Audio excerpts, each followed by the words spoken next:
In this sharing, we're going to clarify a lot of the misconceptions and twisted, pushed agendas of others with regards to the history that has been preserved and protected since Adam and Eve. Now we have some quote-unquote scholars here who you will hear introduce themselves in their own words, who have claimed that polytheistic views, the belief in multiple or many gods, was the original belief of the Israelites and those of the line of Adam, which preceded Jacob, Israel. So here you will hear them introduce themselves and their credentials, and we will see how they hold up against the legitimate Christ, the legitimate Mashiach. Sure. My PhD is in it's called Theology and Religion, and that's because that was the department at the University of Exeter that granted the degree. But my doctoral dissertation was in the cognitive science of religion and cognitive linguistics and the conceptualization of deity in the Hebrew Bible. And so my research uses critical biblical studies. There are a variety of different approaches within that, as well as the approaches of cognitive linguistics and the cognitive science of religion, to look at conceptualizations of deity, conceptualizations of scripture, and conceptualizations of religious identity. So I focus on a few different things using a few different methodological approaches. But then my public scholarship is a little more general. I try to be able to engage with pretty much anything that might come up related to misinformation about the academic study of the Bible, as well as about the academic study of religion. We have Kip Davis. I'm not a student. I graduated in 2009. Dr. Davis. Sorry. I'm Dr. Davis. Yes. So I did my my PhD studies at the University of Manchester. Now we're going to go through the claims of our very educated people here and see whether or not they hold water in reality. People are taught as having actually happened. You discover that's all, not what happened. So there probably was no Moses. The Israelites probably did not come out of Egypt. So first we're going to warm into this with some information that my two little scholars might be accustomed to. And then we're going to get into some things that I expect them to full out run from. We'll begin by looking at the Dead Sea Scrolls, copies of what has been preserved and passed down since Adam and Eve, which some date back to the 5th century BC. And a lot of these atheists, whether they want to present themselves as this or not, are so completely desperate to try to discredit the historical facts, which ultimately prove God itself. As when one studies the Dead Sea Scrolls, it becomes very evident that these are copies of books which, for example, reflect Noah speaking to his sons in the first person, and also stating that what he is teaching them is exactly as Enoch taught his sons, and so forth. Obviously, since Adam and Eve.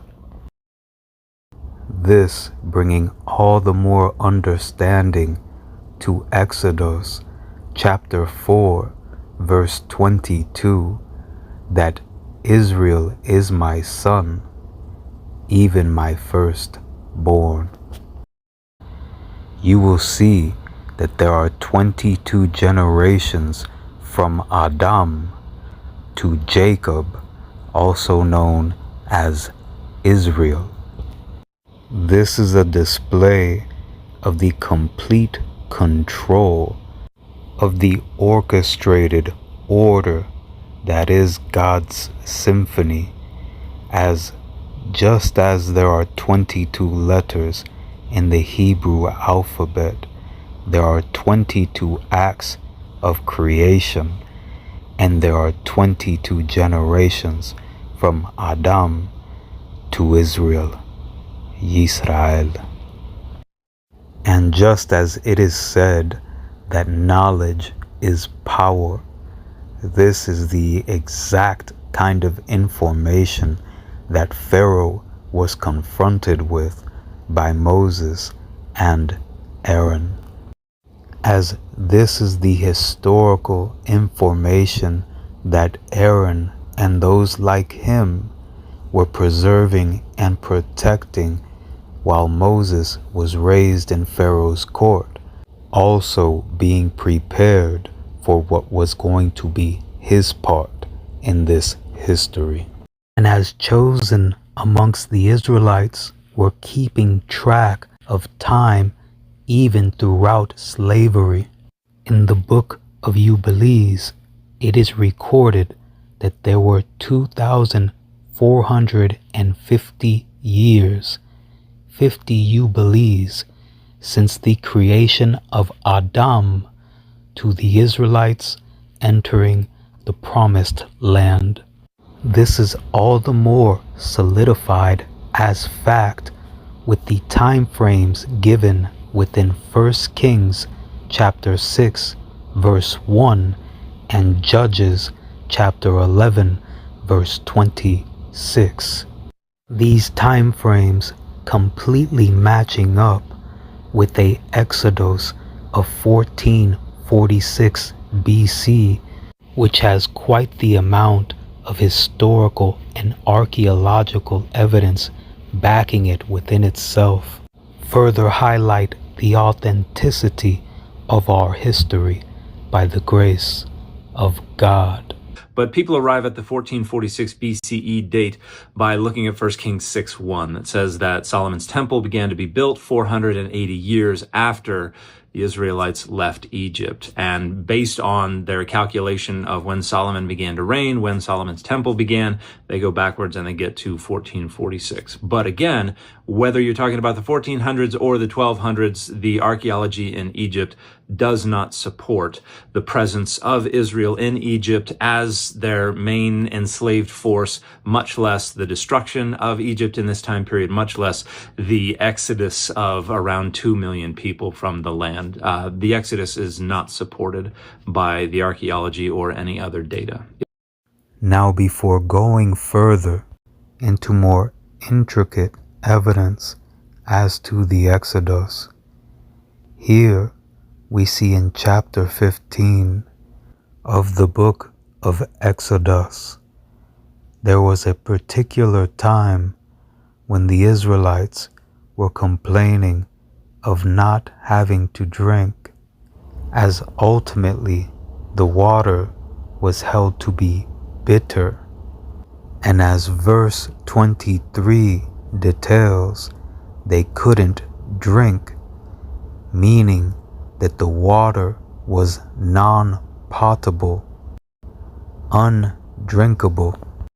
And then by the grace of God, Moses was given a tree that when it was thrown into the waters, made the waters sweet. In other words, purified it to be drinkable. And it is recorded in the book of Jubilees that Noah was taught about medicinal plants, which along with more he in turn taught to his sons. And as we saw earlier, as this was passed down from Enoch, from the generations, of course, before him. And now you are about to see how this relates to chapter 15 of the book of Exodus, as you are about to see grounded proof as to how a quote tree turned bitter water sweet, and further proving that this is directly related to the time and place. As you see here, studies show that indeed a moringa seed was used in Egypt to purify water. And we went through the information prior to that to further show, of course, that does not necessarily mean that it was the Egyptians that originated discovering that knowledge.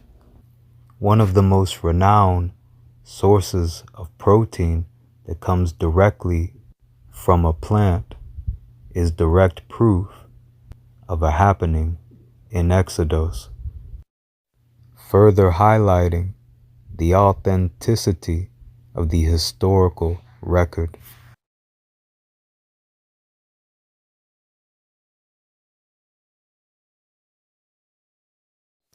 In the book of Exodus, it is held that water was cleaned and purified by a tree.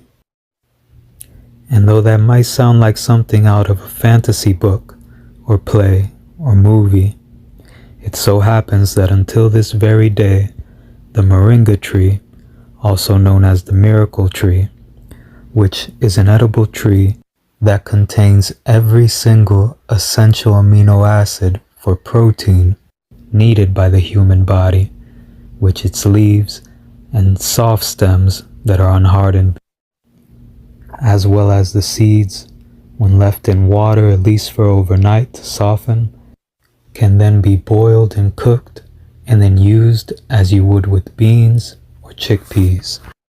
But until this very day, that very seed is used to clean and purify drinking water, as we're watching right here. You purify dirty water with moringa tree seeds. Allow the moringa seed pods to dry naturally on the tree before harvesting them. Pound the seed husks, leaving a whitish kernel.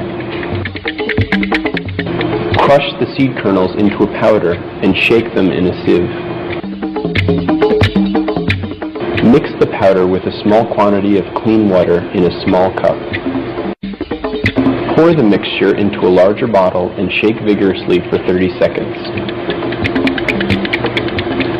Using a sieve or a clean cloth, add the resulting milky fluid to the water you wish to purify.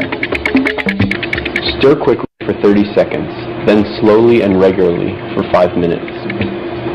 Leave the water undisturbed for at least an hour. 50 to 150 milligrams of ground moringa seed treats 1 liter of water, depending on how clear the water is. The clean water may be siphoned or poured off the top of the container. Boil the water and it is safe to drink and to cook with. Families can benefit easily and with no cost thanks to the moringa tree. Now you'll notice that specifically the texts say that God shows a tree, and later translations reflect a piece of wood, and the moringa seed pods, when they are dried out, appear to be a piece of wood, a piece of a tree.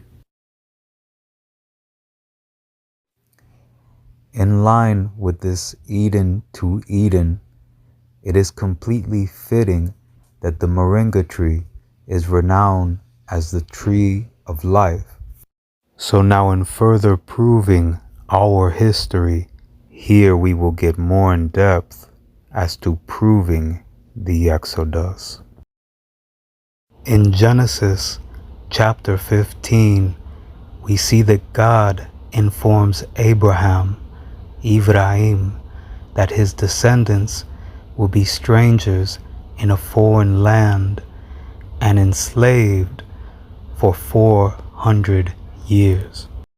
And as you will also read in Genesis, Abraham and Zara were themselves also in Egypt.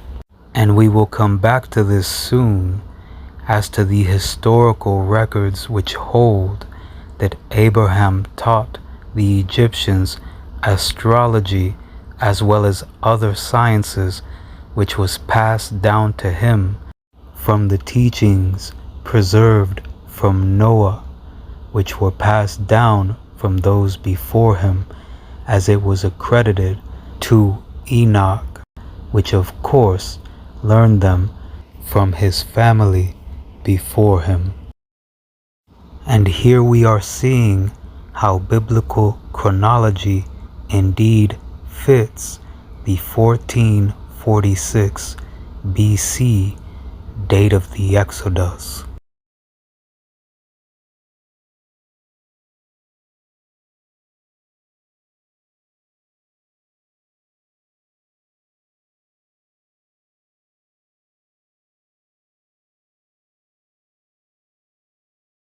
In Genesis 37 through 50, we read of Joseph's journey to Egypt and what took place therein.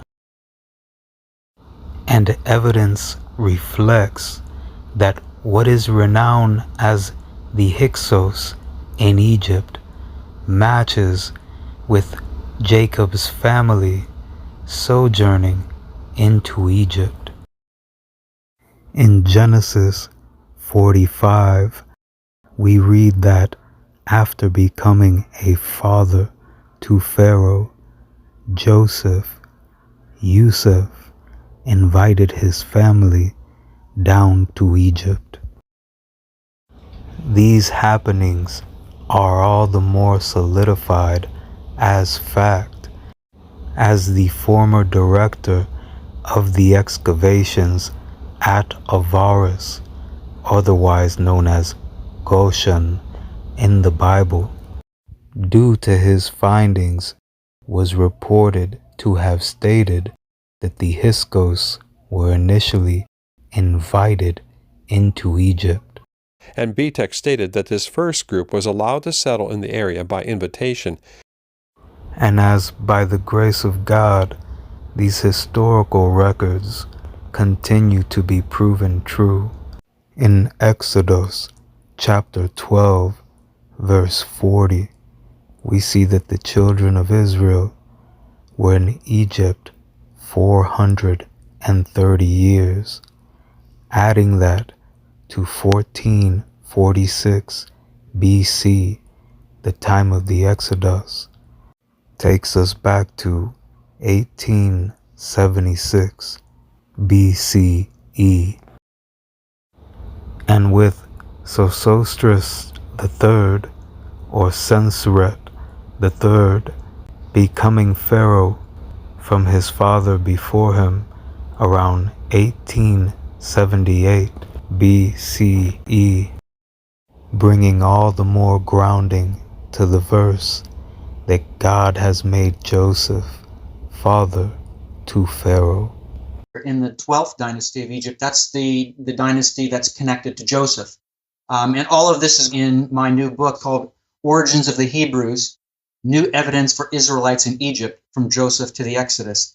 And there I build the case for the occupation that the Israelites had there in Egypt in the Nile Delta at a site called Avaris. And I'm not the first to connect Israelites to Avaris.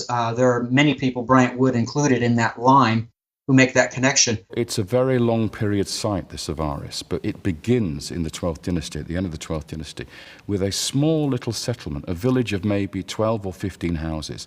And these houses are occupied by Semitic-speaking peoples, people from the north. They're not Egyptian. And one of the houses in particular is a Syrian-style house. The Germans call it a Mittelsaal house. It's typical of the area of Haran in North Syria. And Haran is where Abraham and his descendants came from. And as we see recorded in the Dead Sea Scrolls and our biblical text, Abraham was indeed in Haran, and also the provided record that it was 2 weeks of years, which is 14, does not contradict, as we are seeing here, the record of it being 20 years. For example, As we see recorded in Jubilees, the order in which Adam and Eve entered the garden, for a male 7 days and for a female twice 7, has an additional 33 days and twice 33 for a female. So though of course there was additional information provided in that text stating 7 days and twice 7 was not a contradiction.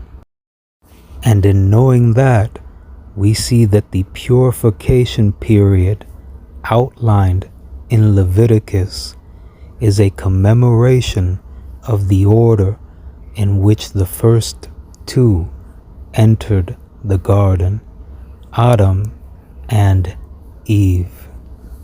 And by the grace of God, upon reflection, we see a miraculous alignment that the reign of David was 7 years in Judah and then 33 years all of Israel, for a total of 40. And even deeper still, just as a part of the completion of that commemoration when it came to the female was the number 80 altogether when it comes to the commemoration of the beginning of mankind. And by the grace of God, the combined reigns of both David and Solomon are 40 years each, for a total of 80.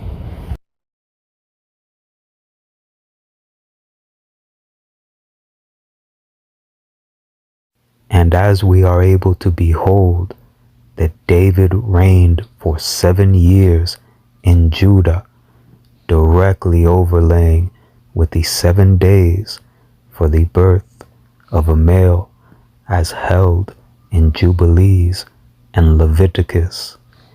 6 months overlaying, of course, with representing creation done on the 6th day. And also then 33 years ruling all of Israel, directly aligned with the completion of the 40 days outlined in Jubilees and Leviticus. And a part of the completion of that commemoration, the 80 days for the birth of a daughter, we see the combined reigns of both David and Solomon equal 80. This alignment of the reigns of David and Solomon, along with the commemoration of the creation of Adam, completely bringing all the more understanding to Israel is my son, even my firstborn. Let alone the sharing of the decree in Psalms, you are my son. Today I have begotten thee. Or the word of Yahweh said from David unto Solomon, about Solomon from God, he will be my son, and I will be his father.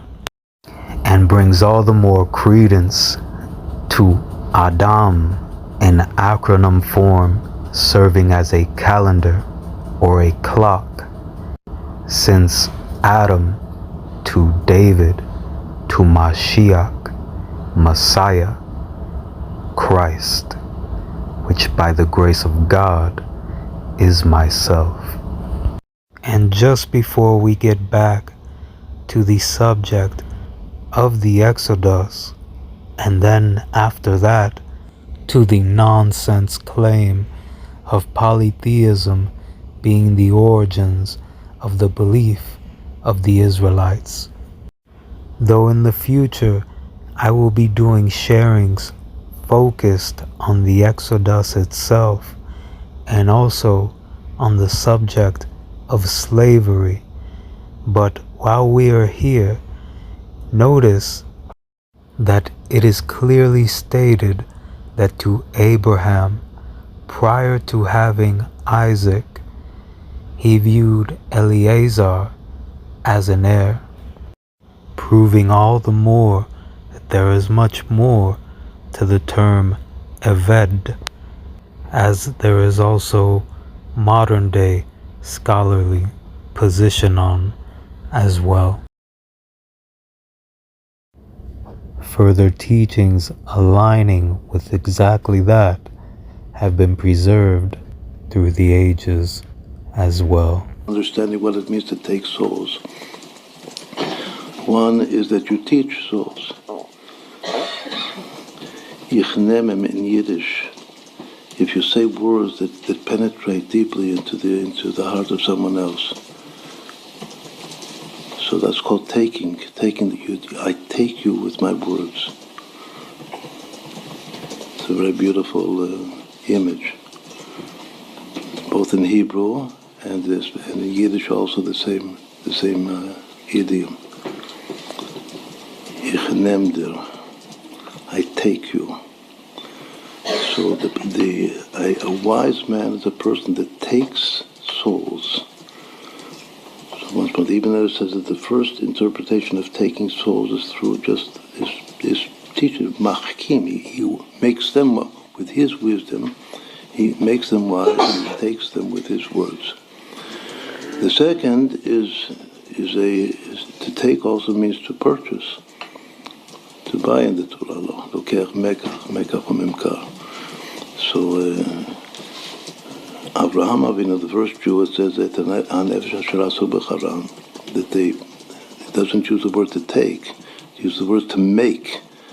They made souls in Haran, where they lived before they came to Israel.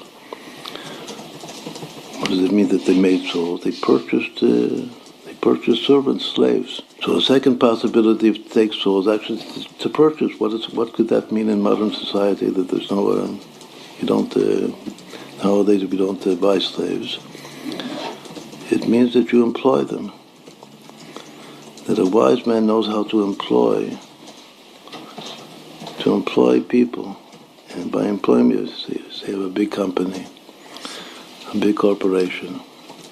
And all of your hundreds of workers, Ashreicha Kama, happy is their fate that they're working for you, and that your company and your corporation, you're teaching them Torah. Once more, either because you're a tzaddik, as we said, that a tzaddik teaches by his example, by the way that he acts and behaves, or that if you're a chacham, you teach them with your words. That's possibility number 2, what it means to take souls, according to the Ibn Ezra.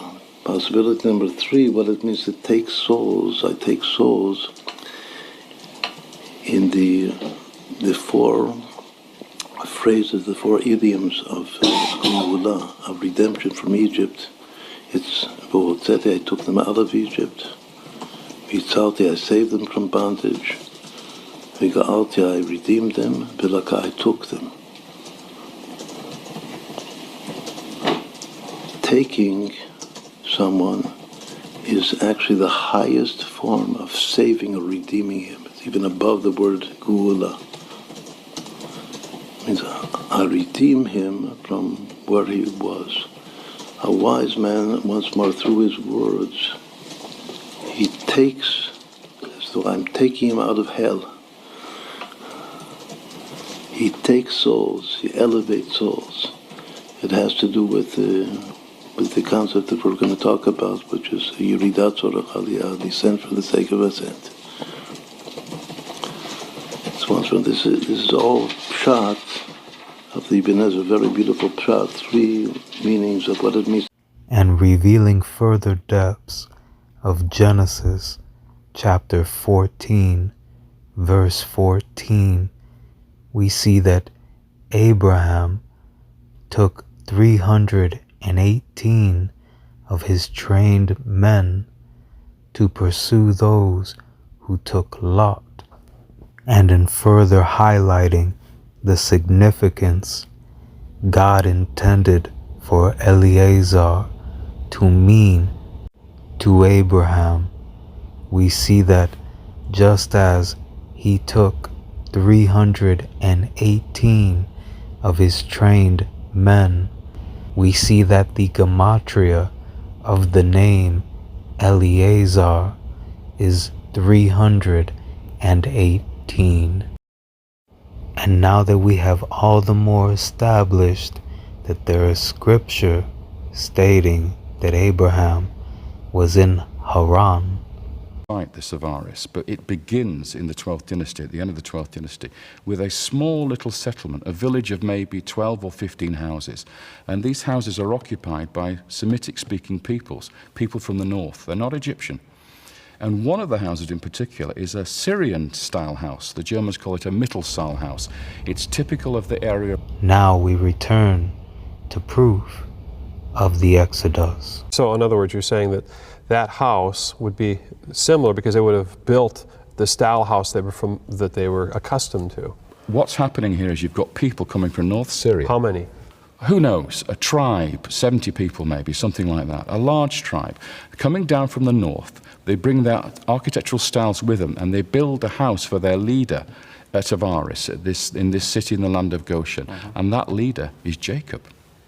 This settlement dates to, again, the time of Joseph and the time that Jacob and his family came into Egypt and settled down. And so these are folks that were using Asiatic-type pottery. It wasn't Egyptian pottery, pottery that they had brought with them. It comes from southern Canaan. It's been tested by neutron activation analysis. And so these folks came from southern Canaan. They were pastoralists. They established a small village, small little houses. South of the little village was a cemetery where they buried their dead. The interesting thing about the village is that there was one major structure, large structure, sort of located in the center with a compound around it. And then these smaller little houses all around that central structure. That central structure has a very interesting layout. It's laid out like what we call the four-room house, which has been found in Israel in the Iron Age 1 period, the time of the Judges. And once more, the book of Judges, chapter 11, verse 26, along with 1 Kings chapter 6 verse 1, when the time frames given are calculated, trace back to a 1446 BCE Exodus. Structure has a very interesting layout. It's laid out like what we call the four-room house, which has been found in Israel in the Iron Age 1 period, the time of the Judges, the time when the Israelites were settling down. And the layout is exactly the same, which is very interesting. So this suggests the connection between this later Israelite house and this structure that has been found there in this village. Do you think that this house, this four-room house, was this something that Manfred B. Tech had found? Yes, Manfred B. Tech excavated this little Asiatic village. And within the grounds of the very palace that we are speaking of, a seal bearing the name of Yaakov, Jacob, was discovered. This one's greatly enlarged so we can see it better. I have smaller seals over on the side and on a display here with different type of seals. This one's just enlarged. But several scarabs and seals have been found in various places throughout the land of Canaan and also there in Egypt that date back to the time of the Hyksos people living in Egypt and ruling Lower Egypt. Now, what's so amazing, particularly about this one here I'm holding, this one here actually has a name on it. And it's talking about, it's the seal, the stamp of an official person. But it does bear a name that's on here. And because this is a seal, it's like a vassal or a person of great influence. And if you recall, the Bible tells us that Jacob was put into that type of position. Now, some have found some of these little things here, these scarabs like this, that date back to the time of Jacob, have been found not just in Canaan and Egypt. Some have been found in a dig that's called Avaris, which is in the delta area of what would have been Lower Egypt. And it is believed by many scholars that is where the Hebrew people lived prior to the Exodus. And they have found these seals with this name on it. And right there in the land of Goshen. So here is the Jacob scarab, one of the 27 that have been found. There have been others, but you'll see these letters that you see here on the side. This is this part here represents like a Y or a J sound to us. So we have that J, and then there's the C sound, and then the B sound. So remember, there's no vowels, it's Jacob. But then the symbols down below, right here, this one right there and the one just below it are the letters HR, meaning Har. Har is what we have in the Semitic languages, meaning an elevated position, like a mountain or a high position.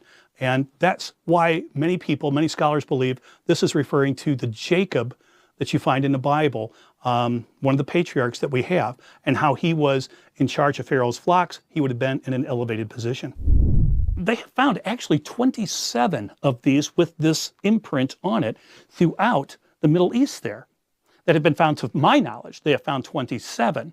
And because these people are dealing, the Hyksos, with trade throughout the area with livestock and grain and stuff, it makes perfect sense that this could be, it's possible, we don't know definitively, this could be the Jacob from the Bible.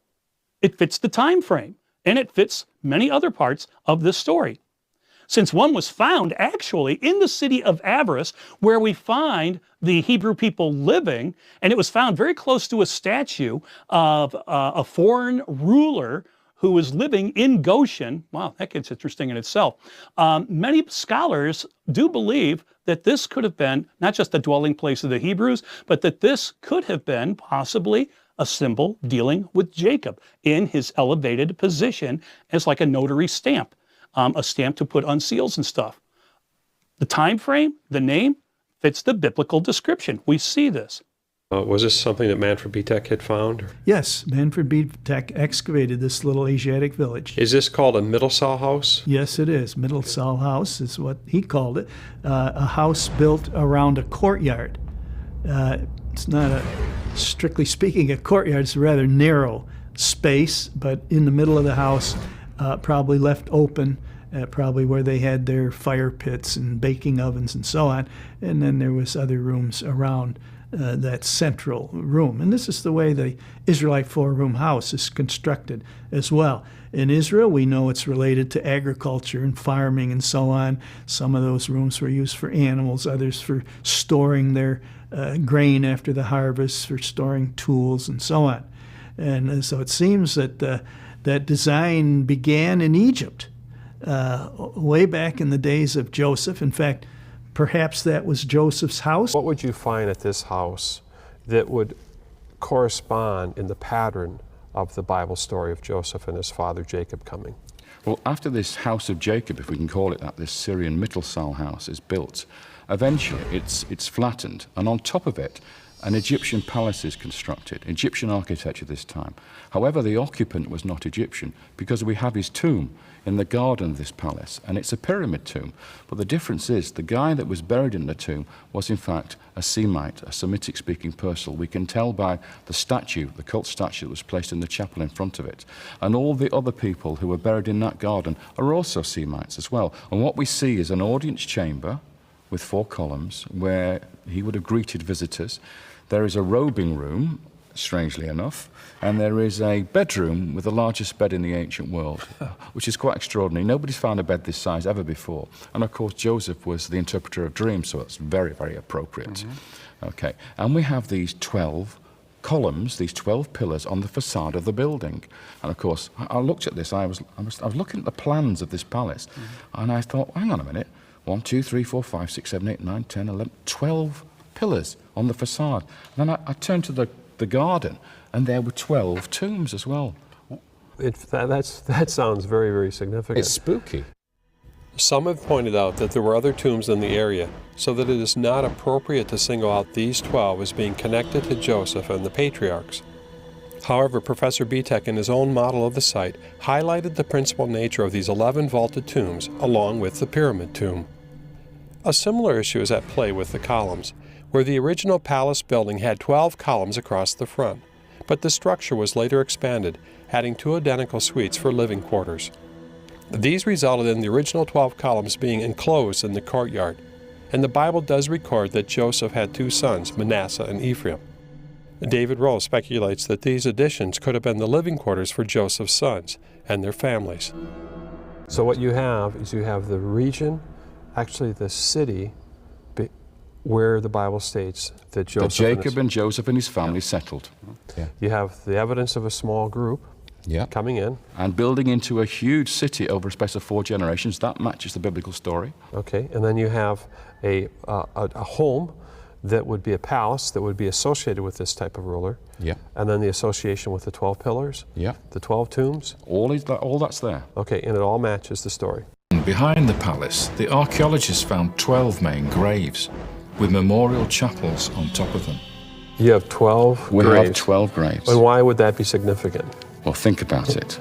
How many sons did Jacob have? Yeah, 12. How many tribes were there? 12 tribes. Exactly. And what's also amazing is the palace had a facade, a portico with 12 pillars. So you've got 12 sons, 12 tribes, 12 pillars, and 12 tombs. Interesting. Yeah. Is that all coincidence? Now, one of these 12 graves was very special because it was a pyramid tomb. Now, at this point in time, what I'm about to say next may be in complete contrast to what you may have been led to believe up until this time. However, you are about to see proof that the Egyptians did not build the pyramids, let alone around the world, and that it was indeed the family line that Joseph descended from, which designed, which architected the pyramids. And just as this historical holding states that Abraham explained astrology and other sciences to the Egyptians, and that was accredited to Enoch, here further proof as to exactly that.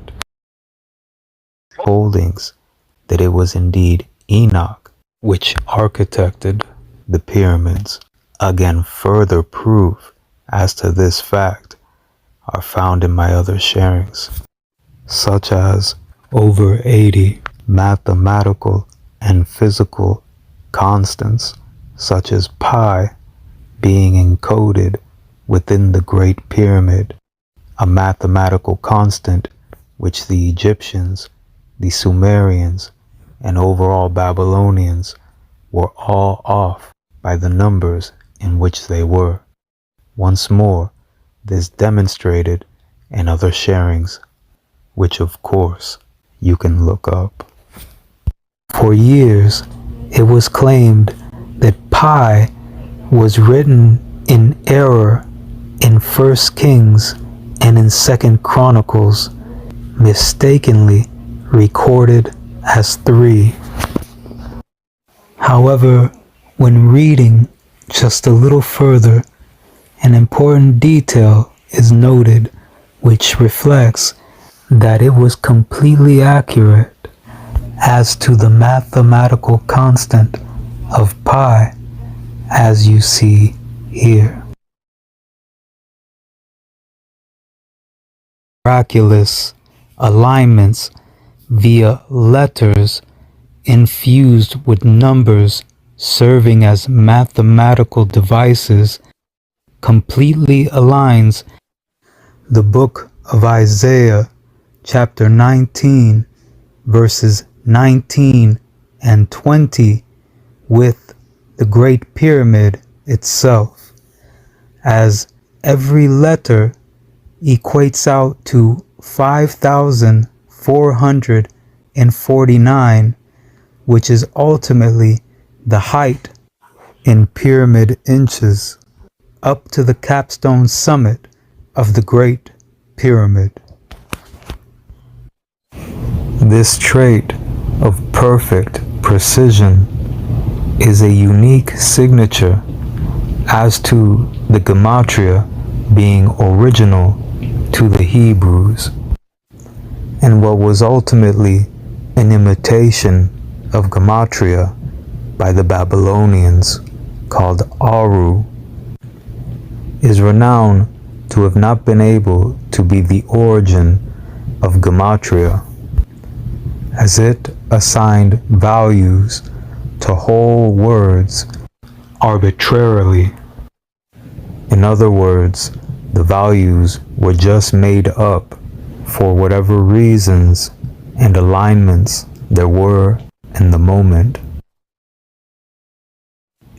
Moreover, this degree of intimate knowledge of the pyramid is further proof of it indeed being architected by Enoch. And as displayed here, the accuracy of that scripture being as the pyramid is literally in the midst of Egypt. As also Giza can mean border.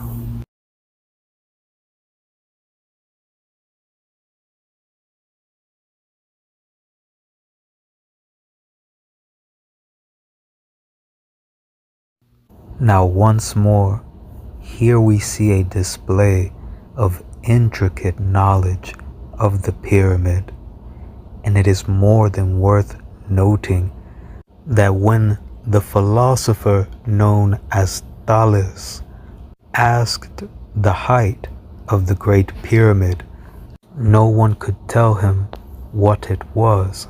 In fact, the king of Egypt was impressed as to how he ascertained the height, all the more proving that it was indeed Abraham, after being taught what was preserved by Noah, that explained astrology and other sciences to the Egyptians and the Babylonians.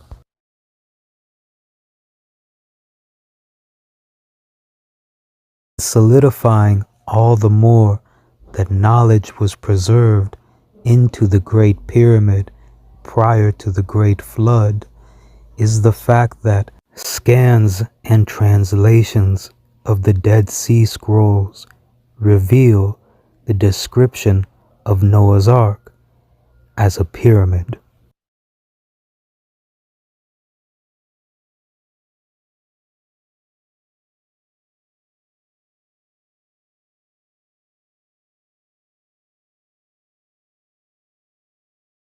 And here you are about to see shown all the more that the Molapan star catalog, star map, which is renowned for its accuracy, was actually derived from the astronomical teachings of Enoch, as you are about to see how the calendar itself has been embedded in what is renowned as the Castle Pyramid, as well as the Calendar Pyramid, further proving Genesis 11 verse 1. It is true that the cosmic order of the very stars by their organization is in sync exactly with our original calendar. And proof of exactly that is the Castle Pyramid, a calendar represented in stone, both with its architectural layout of having a body of water underneath, such as renowned to be the case with the pyramids around the world, and also representing the calendar of the angels with its features. It proves all the more Genesis chapter 11 verse 1 that all the world was of one language. And reinforcement of that is that it is held that the 7 lighted triangles and the 6 dark triangles, which takes place at both the spring and the autumn, the fall equinox, represent the 7 days of creation, of course, exactly just as the account of Genesis. This masterful genius, displayed, channeled through architecture by the grace of God, shows that this calendar has been and is indeed perfect, let alone without calendar drift, as precisely 182 days pass between the 2 equinoxes, 182 days, of course, being half of the 364-day year. And if need be, perhaps in the near future, we can do a recount to make sure to reaffirm this fact, that the arrangement of the very stars follows the order within the calendar passed down since Adam and Eve. Thus, the phenomena at the Castle Pyramid. And just as there are 4 dimensions of time and space, and also the number 7, as in Genesis, stands for a cycle in time, we see that the 364-day calendar is divisible by both 4 and 7. And now here we'll see the very features of the calendar Castle Pyramid, which represent the 364-day calendar which was passed down to Enoch since Adam and Eve, preserved through the flood since Noah and Zara to their children, preserved and protected through time down to the warrior angels in Qumran. Now to the features of that very calendar etched into an edifice, into this work of art, which proves Genesis 11 verse 1, that all the world was of one language.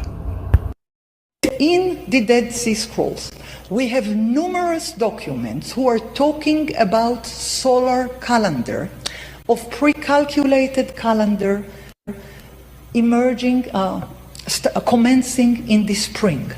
While the Jewish calendar, known to all of you who are following the Jewish calendar, is starting in the autumn. The current Jewish calendar is starting in the autumn, in the month of Tishrei, while the biblical calendar states explicitly that the calendar starts in the spring, In the book of Exodus 12, we are told that the calendar is commencing in the months of the spring, the first months of the year, where the year is starting as a divine declaration of the beginning of freedom, of the epoch of freedom. It is given up in the time where the story of the departure from Egypt, the exodus from Egypt, then there is a calendar introduced, and it is said, this month, the month of the spring, is the head of the year or the first of the month. You would always start to count from the first month. Is the presence of a solar calendar, a calendar which the writers ascribe to a mythical ancient past. The people who had authored the book of First Enoch, it's called the Ethiopian Enoch because it was first known to us in the language of Giz, which is an Ethiopian language, Semitic Ethiopian language. In the book of Enoch, chapter 72-82 is telling us in great detail on the calendar of 364 days. In the book of Psalms that had been found in Qumran, entirely different genre, you know, Psalms.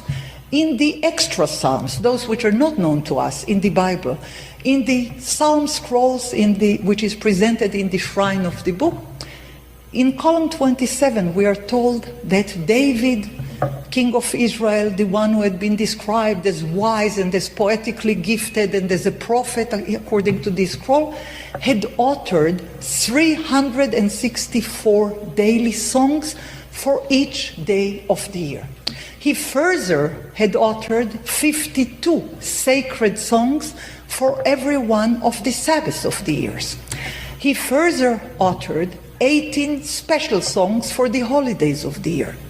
Now, in entirely different kind of genre, let's say the book of Jubilees, which is para-biblical because it is retelling the book of Genesis.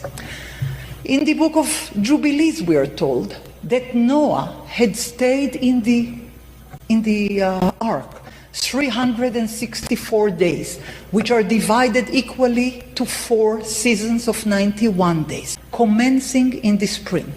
The same is true for the scroll of priestly watches, which is worked on a calendar of 364 days. The same is true to a letter called Miktzat Maaseh Torah, a few observations on the acts of the Torah. The scroll is commencing with a calendar telling us that the first week of the year starts in the spring, and there are 52 weeks in every year, and in each week a different priestly scroll is serving according to a calendar of 364 days. Now, the centrality of the solar calendar could not be exaggerated in the library of Qumran. As I said, in various different genres, in various different literary modes, the centrality of the calendar is put forward. It was a priestly calendar, divided according to the priestly sevenfold divisions. Because if there was anything sacred to the priestly calendar, it was the following assertion: the covenant between God and his people is based on the following fact: every 7 day one should not work on a Sabbath. Every 7 holidays of the first 7 months of the year, one must refrain from work according to the biblical law. The knowledge passed down through Enoch is the architectural trait of the alignment with the stars, as well as the bodies of water found underneath the pyramids. This trait overlays with the body of water described to be flowing from underneath the temple outlined within Ezekiel and seen in temples, castles, pyramids throughout the world.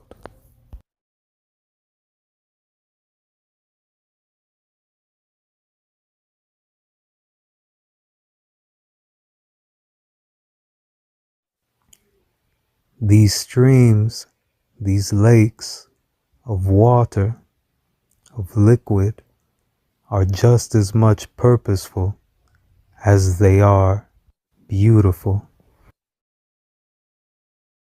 This characteristic in design is found throughout the world, as we are seeing here.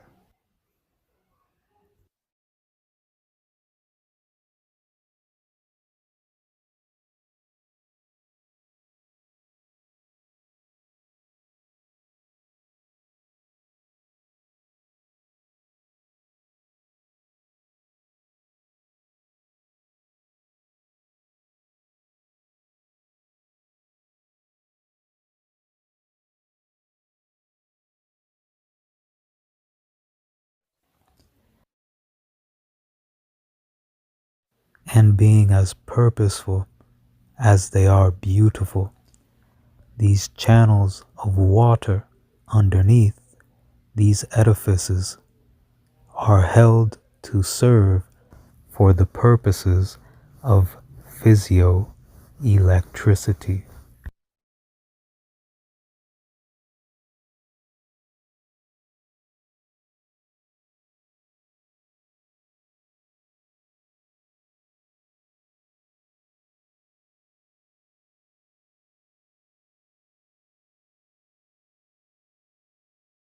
Furthermore, directly aligning with the records that the sons of Seth, son of Adam, built 2 pillars, 2 columns in which they inscribed their knowledge, one of stone and one of brick, directly align with the Black Pyramid and the Great Pyramids. The Black Pyramid is made of mud brick, and of course the Great Pyramids of granite and limestone. And as we continue to catch up to beginning to understand that original knowledge, we see that the extents of science today are now able to see what has been constructed beneath the pyramids all the more, such as here under the Black Pyramid and also the Great Pyramids. A radar scan of the Khafre Pyramid, conducted by researchers from the University of Pisa and the University of Strathclyde, has reignited serious interest in what might be hidden deep beneath this ancient site. According to their interpretation, 5 previously unknown chamber-like structures appear to lie within the pyramid itself. These chambers are said to connect to a system of pathways descending below the surface. Deeper still, the scans revealed 8 vast vertical formations, described as wells or shafts, stretching more than 6,500 feet across and descending over 2,000 feet underground. Spiral patterns within these structures have been interpreted as winding ramps or internal stairways. Below these shafts, the team identified 2 massive rectangular enclosures, each measuring approximately 260 feet across. According to their findings, each enclosure contains 4 additional shafts, extending downward from the surface of the structure, adding another layer to what they believe may be an immense subterranean complex. The radar signals were sent from 2 satellites over 400 miles above Earth and transformed into 3D models, forming what the team believes could be the outline of a vast hidden system beneath the plateau. And though I'm sure there are many that are gonna want to regurgitate what has been pushed by the, so to speak, mainstream with regards to whom built the pyramids or whose remains were ever found in any of them. However, as you just saw, clearly the Egyptians did not build the pyramids. It all matches the story. Then you have a statue then, don't you, of Joseph that we could see? I think we do have. It's not complete. It's smashed to pieces. The bottom half is missing. Why is that? Probably because it was the shape of a block and it was reused somewhere else at a later date. But the thing is, that would have been where the name would have been carved. So the very part that we need to prove it's Joseph is missing. What we have is the shoulders and the head, but even the face is smashed up. So we only have little clues. Is this custom to do this type of thing? No, this is revenge. Really? Somebody's taken revenge out on that statue. Remember who this Joseph character is. If this is Joseph, he's the guy that brought the Israelites into Egypt. Okay, he's the guy that brought these people, of course, Egyptians, all this terrible pain and anguish over the 10 plagues. So he's the guy they're going to take it out on. But his body's not there to do that anymore. That's gone. Mm-hmm. So they take their anger out on the statue. Interesting. Is it customary for statues in Egypt to be defaced? It's not the custom normally. Normally statues are royal. So if they're going to be broken, it's because they've fallen over and the nose is broken off or something. It's very rare that you get something like this where the eyes have been gouged out and somebody's tried to attack it with an axe, which is what's happened in this case. Inside the chapel of the tomb was a statue. What we know from the statue is that this man had red hair. He had pale yellow skin, which is how Egyptians depict northerners. He had a throw stick across his shoulder, a unique symbol of office made for this Asiatic official living in the land of Goshen. And on the back of his shoulder, we see the faintest remains of paint, coloured stripes from a multicolored coat. And that matches exactly with the story of Joseph in the Bible. The multicolored coat is a gift which shows that he was the favorite of the father. And it almost becomes his insignia, this coat. It's the thing we remember about him most of all. Do you know of any other statues of a Semite of this kind in Egypt? There is nothing else like this in the whole of Egyptian history. Really? Nothing at all. If a plunderer had gone in there to wreck the tomb, he would have left the bones behind. He wouldn't have taken the bones away. Bones don't have any intrinsic value. So somebody's removed the body from this tomb. Now, the story of Joseph is at the time of Exodus, where Moses takes the Israelites out of Egypt, he takes the coffin of Joseph with him. So he would have left an empty tomb. So here we have a guy with a multicolored coat with an empty tomb. It's got to be Joseph. And the Joseph story is important, providing the link to the Exodus. David Rowe is not the only one to see a connection with Joseph at Avaris. Mahoney went to see Professor Charles Ayling, an Egyptologist who has also investigated the events of the Exodus and its connection to Egypt. Would it be unusual for a tomb to have a statue? No. It's unusual to have one this large. This would be probably twice the size of a normal human being. What does that tell you when the statue's larger? That it's a very important person. The man who lived there, you can identify his nationality by looking at the fragments of the statue. Three things. The hairstyle he has, which we often call the mushroom hairstyle. Mm-hmm. And then secondly, the weapon he carries over his shoulder called a throw stick, which we would associate with like an Australian boomerang. And then the coloration of the skin. The skin is yellow. All those things indicate that this would have been a Syro-Palestinian. Dr. Ayling, do you think this is Joseph? Either it is Joseph or it's somebody that has a career remarkably the same as Joseph did. It's just an incredible thing to find this at this time period. There's an interesting canal that actually has a similar association. That's right. There's a canal or a cutting, a waterway that connects the Nile to the Fayum Basin, which is a large lake area, which has the name Bar Yosef, which means the waterway of Joseph. And this goes back thousands of years as far as we can tell. Fascinating. So there's actually a canal that has the very name of Joseph. Really. So what do you think this Avaris means to the story of the Bible? I think it's probably the first tangible evidence we've got to prove the early stories of the Bible are true. But what happened in the 12th dynasty in Joseph's day is that there was this increase in the size of the Israelites. These Semites also gained high governmental positions. Their plummet to poverty matches the biblical account of enslavement, and David Rowe's explanation of what happened next fits the idea of a mass exodus. This city of Avaris begins at the end of the 12th dynasty in Egypt. This is called the Middle Kingdom, around the time of King Amenemhat III. And this is where we have this little village of around 15 houses or so. And over the 13th dynasty, which immediately follows this, this is the city that expands into this massive, huge place, one of the largest cities in the ancient world. Now, this is Avaris in stratum G. So we go from H, the foundation stratum, in the late 12th dynasty, and then we go into G, which is the 13th dynasty stratum. This can last several hundred years, G. And they were engaged in a couple of industries. One was a turquoise mining industry down in Sinai. That's one.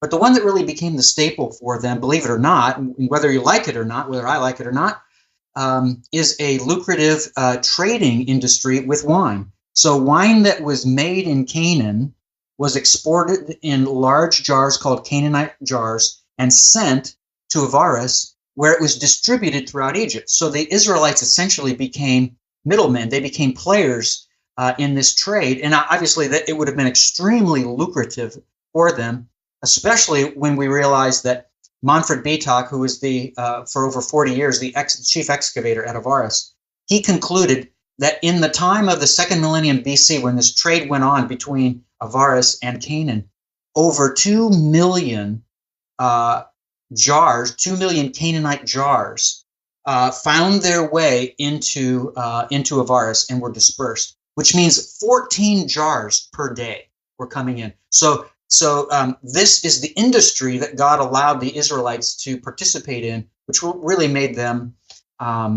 big players in the ancient world, and especially in Egypt. And then there's this Pharaoh that we read about in Exodus 1 called the Pharaoh who did not know of Joseph.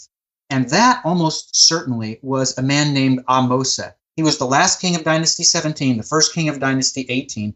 And what he did is he moved his troops from southern Egypt, which is the higher half of Egypt, downward or northward into the Nile Delta, and they invaded, transition from Dynasty 17 to 18, and that's when the oppression started for the Israelites. Okay, very good. And that again is that reference you brought up in the first chapter of Exodus, a Pharaoh who did not know of Joseph. This is the one you're identifying with that. It's just to make sure I have that correct.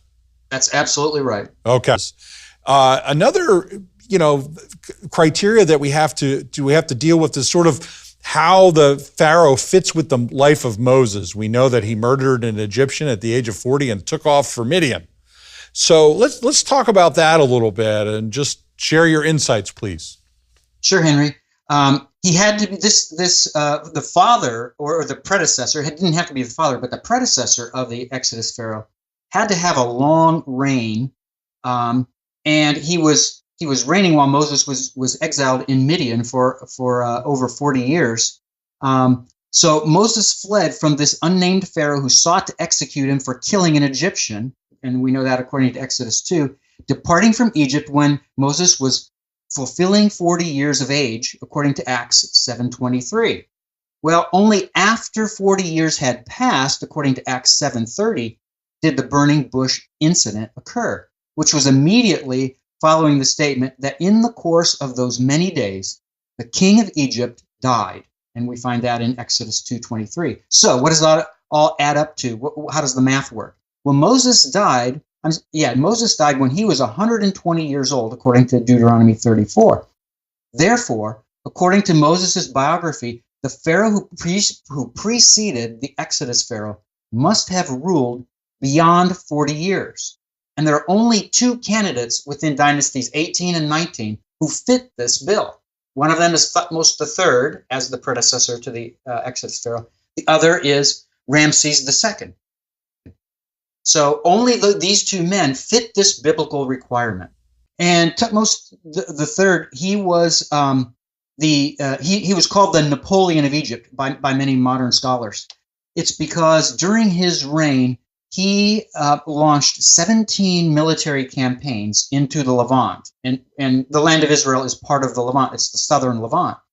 So during these campaigns, he was attacking cities and overcoming city-states and kings that were there, but he was pushing all the way against the borders of his ancient rival, Mitanni. So there were two superpowers of the day, Mitanni and Egypt.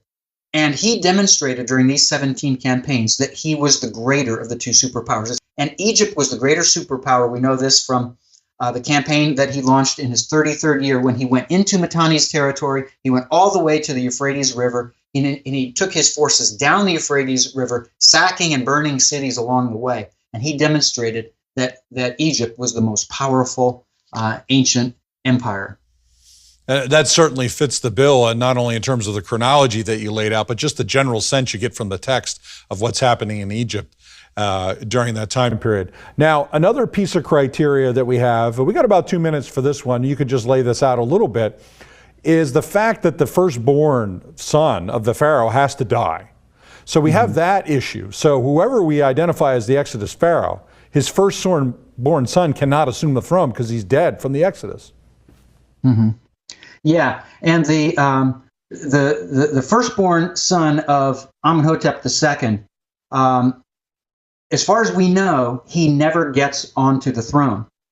So who is the eldest son? Well, the Egyptians, they were very careful about documenting things, and one of the things that they did is they made sure to list whoever was the king's eldest son. So this was a very important term, and Thutmose IV, who is the pharaoh that followed Amenhotep II, he never claimed to be the king's eldest son. And we know from an inscription that's on the paws of the Sphinx that he never had that distinction. And no other document throughout Egypt's history shows that he has made such a claim. There's one possibility that exists for the oldest son of Amenhotep II, and that is that he was a man named Thutmose. And a renowned Egyptologist named Donald Redford has suggested that probably this Thutmose died in infancy, which would, of course, fit the biblical description perfectly because he never rises to such a position. But there is a statement made that a certain tutor of a man named Thutmose claims to be the tutor of the king's eldest son, and so probably this is the Thutmose that is the child who died at the time of the 10th plague on Egypt. Well, that's excellent. We're going to actually, in our next segment, develop that. It's a really important part of the criteria for the Exodus Pharaoh. Again, the firstborn son explicitly dies in the biblical text, and that fits part of the criteria. Well, friends, you already talked about Thutmose III having that long reign before, while Moses is in Midian, but now we have this other criteria. Let's talk about it a little bit further, this inscription that you mentioned about the Sphinx and so on. I'll let you run with that, please. Yeah, so this is called the Dream Stela, and it's located between the paws of the Sphinx, and it very clearly makes the argument, well, first of all, it describes who Thutmose IV was, and makes it clear that he was not the king's eldest son. So that important title that this pharaoh, this firstborn son of Egypt's pharaoh would always take for himself, that title was one that was never included. But yeah, there is the statement in Exodus 4:22 where it says, "I will kill your son, your firstborn." So according to this verse, the king's eldest son had to die during this 10th plague on Egypt when this destroyer came to kill the firstborn of every person and every domesticated animal throughout Egypt, from the king on the throne all the way down to the prisoner in the jail. Yeah, it's extraordinary, it's sobering, but again, the trail of evidence. The tomb of the Exodus Pharaoh was found. This is the sarcophagus of Amenhotep II. Over here, he sees that the lid is off the sarcophagus. He looks over the edge and down in, and to his great surprise and delight, there is a coffin at the bottom of the sarcophagus. In the six-pillared room, Leray found funerary statuettes and wrote, "All are in the name Amenhotep II. One of them, however, bears the name of the royal prince, Weben Senu." Thus, 3 corpses lie side by side at the back. The second corpse in the middle is that of a child about 15 years old. He is naked with his hands placed on the abdomen. The mummy in the middle was that of a young boy between the age of 15 and 11. The head has been shaved except for one spot on the right temple, from which a magnificent lock of black hair emerges. This was the hairstyle of royal princes, and I immediately think of the royal prince Webensenu. The interpretation of Leray was very logical and obvious. He identified the mummy of the young boy as the royal prince, the son of Amenhotep II, and that this was his mummy. Now, it's not just Leray's interpretation, but we have the standard work of the royal families in a book called The Complete Royal Families of Ancient Egypt. The entry in this book for Webensenu reads, "Son of Amenhotep II, died as a child and buried with his father in tomb KV35, where his probable body still lies, named on the block statue of Minmos from Karnak. This inscription from Karnak specifically mentions Webensenu as the son of Amenhotep II. Exodus 12 says the Lord struck down all the firstborn in Egypt, including the firstborn of Pharaoh who sat on the throne. So we know from the biblical account that the Exodus Pharaoh, his firstborn, died before he did.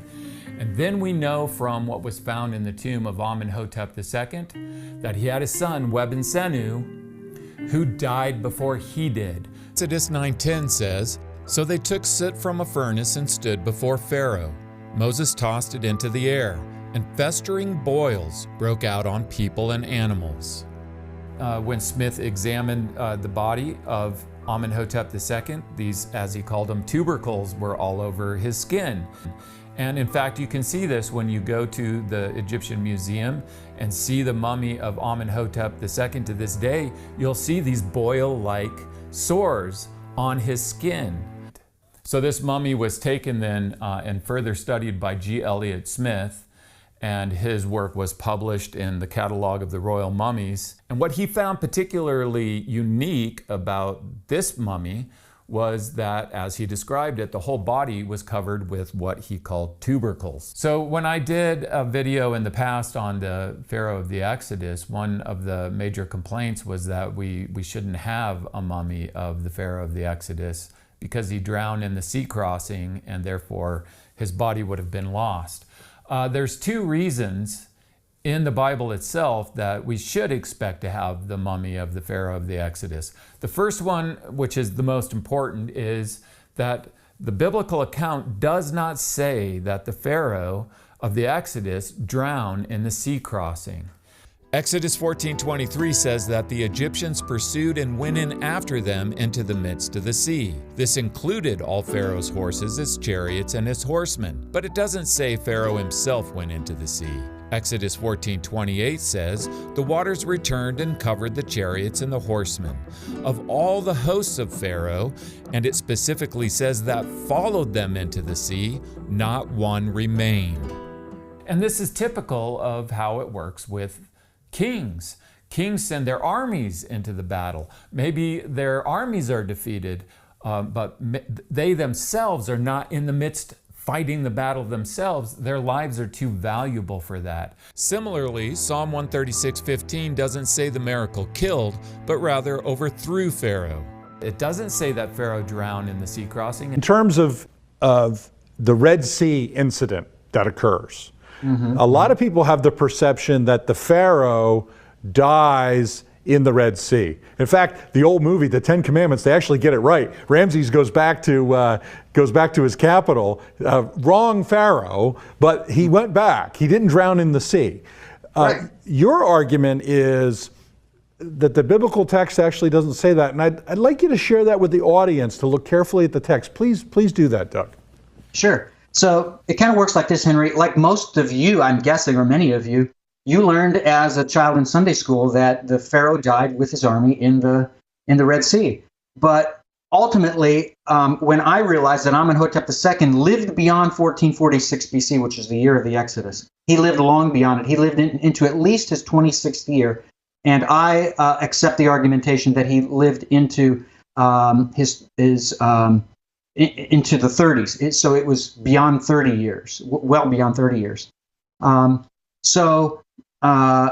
do you do with the text then? If he lives this long, does he really die? So being that, of course, I'm a teacher of Hebrew language, ancient Hebrew Bible, I decided I'm going to look at this more carefully. So I looked at some of the passages that talk about this. For example, Psalm 106:11 where it reads, "Then the water covered their adversaries. Not one of them remained." So, according to many people, allegedly Pharaoh, as the chief adversary, was among the slain Egyptians who died in this debacle in the water. But if Amenhotep II actually was the Exodus Pharaoh, then his reign would have ended abruptly during the year of the Exodus, or 1446. Right. But really, Psalm 106:11 never specifically mentions Pharaoh. So there's no reason to conclude that he drowned with his army. Only those Egyptian adversaries, as national representatives, who chased the Israelites into the sea, were consumed by the water. And since they were the task force dispatched on this mission, their defeat signals the demise of the entire nation. So we can understand the verse in that light. Yeah, it's very helpful. And the other verse is Psalm 136:15. And here, you know, an article that you wrote years ago, you really do great work on explaining this to the reader. When I read through that, it just totally convinced me of your argument. But I'd like you to explain that instead of me doing that. Yeah, and that's one of my favorite verses to address, Henry. And of course, it's not a firsthand witness, right? The firsthand witness is Exodus 14:28 and that context. And it never says there that the Pharaoh died in the sea with his army. But the proof text that's used is Psalm 136:15, where it says, "But he overthrew Pharaoh and his army in the Sea of Reeds, for his steadfast love endures forever." So literally, the term there for overthrew is not actually overthrowing like destroying or killing. It's he shook off. So the Hebrew verb actually states that God shook off the powerful Pharaoh and his army, who were like bothersome pests that God, decided need to just be brushed away. And that same Hebrew verb is used in Psalm 109:23, where it says, where David actually laments, he says, "I am gone like a shadow when it lengthens. I am shaken off like the locust." So here David's describing this sad condition of his suffering, right? The picture painted by the verb is that David had become like a locust that casually is flicked away from a person's garment. Well, David certainly was not describing his own demise or his death. Yeah. So Psalm 136:15 does not teach that the Exodus Pharaoh died alongside his army. They were just flicked off like a locust from somebody's shoulder. Yeah, like here's God and here's the Pharaoh, kind of going like that. So we hold what's called the early Exodus view rather than the late Exodus view that suggests that the Exodus Pharaoh lived in the 13th century BC in the Ramesside period. So that being the case, his predecessor, Thutmose III, his father, had an extremely long reign. And of course, we pointed out in the last episode that it had to be over 40 years. And sure enough, there are only two pharaohs in the entire 18th and 19th dynasties combined who fit that bill, who ruled over 40 years. One of them is Ramses II, who's oftentimes, with the late Exodus view, given credit as being the Exodus Pharaoh himself. But it says that the Bible says that it's the predecessor of the Exodus Pharaoh who reigns over 40 years. So it doesn't work at all to make Ramses II the king. But Amenhotep II works perfectly because his father, Thutmose III, ruled into year 54 of his reign. So this is the time period that all of the sources point us to, and a right synchronization between Egyptian chronology and biblical chronology point us to. And so now we've identified Amenhotep II as the Pharaoh of the Exodus. And we can look into his biography to see how all of this kind of works together between biblical history and ancient Egyptian history. Biblical history. So Amenhotep II launched two campaigns into Asia. We call these Asiatic campaigns. The first one was when his father died, and the kings of the Levant rebelled against Egypt's authority because his father, Thutmose III, had them, under his thumb. So they rebelled. He went up into Canaan and all the way up into Syria, all the way to the border of Mitanni, his ancient rival, his superpower rival.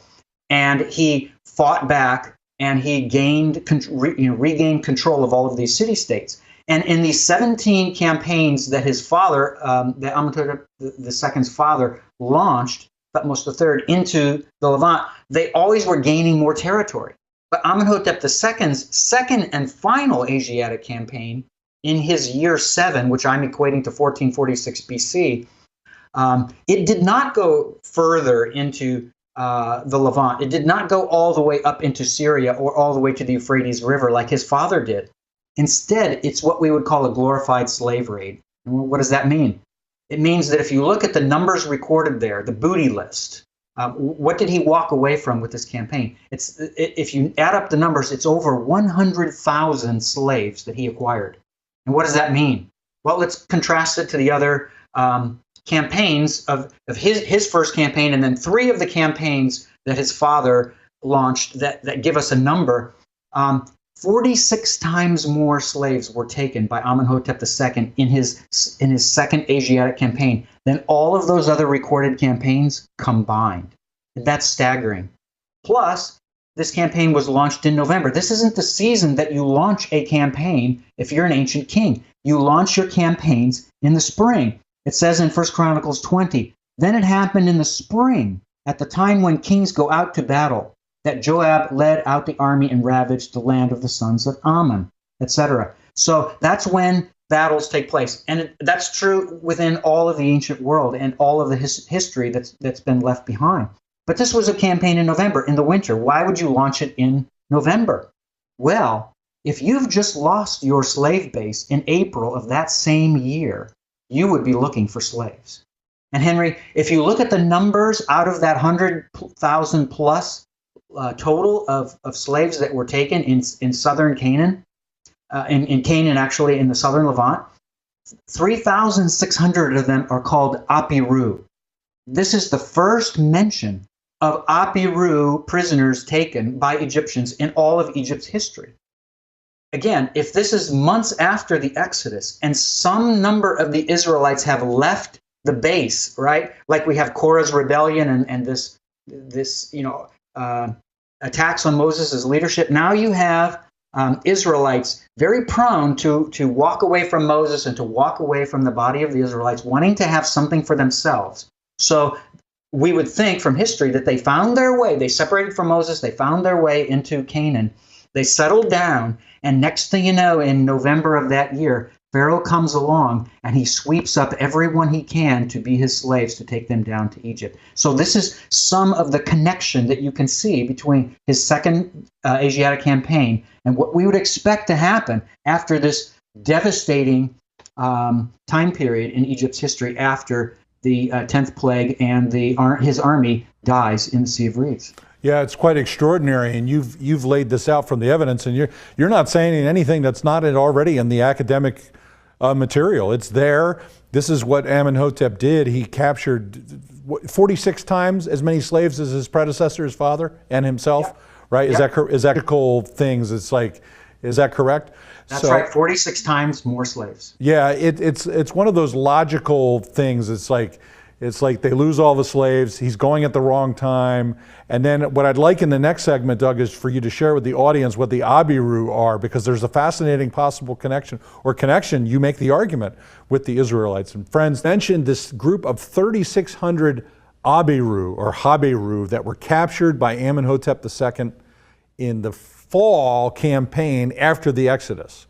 Tell the audience what you see this connection with the Israelites and how that works in your thinking based on the evidence and the arguments, please. Sure, and it all goes back to the statement that's made by Moses in the scripture when Abram is first introduced, and it says that Abram is a Hebrew. And that's fascinating because you think about the Hebrews and you think, well, don't the Hebrews start with Jacob and it's everybody in Jacob's family after that, and those are the Hebrews? But no, it says that Abram, who became Abraham, himself was a Hebrew. And so there's a term that's used in Akkadian, it's Habiru, and that translates into Middle Egyptian as Apiru. And it's the same word. No scholar disagrees that it's the same word. It's these ancient peoples who descend from somebody, and it's connected to this term Habiru. Well, it also says in the genealogy that's in Genesis, which you love so well, that the forefather of Abram is a guy named Aber. And Aber has all of the right consonants to fit this same term. So who was Abram? Abram was an Aberite. That's who he was. So from Aber descended numbers of peoples, and only one of that group of peoples found its way to a man named Abram. And so he was one of many Heberites or Eberites, however you want to term it.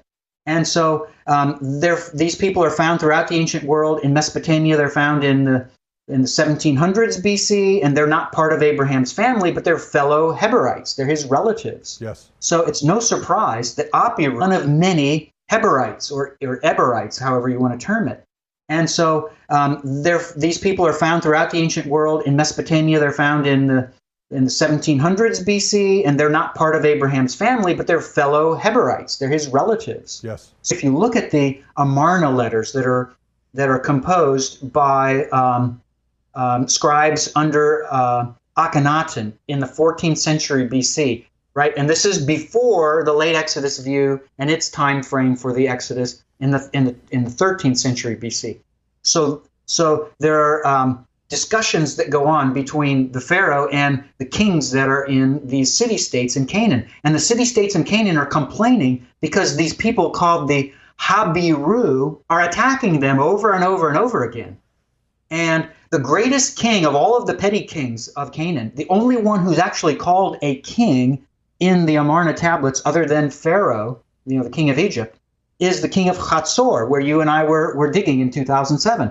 And that king was so powerful, he was called by his fellow Canaanite kings a true king.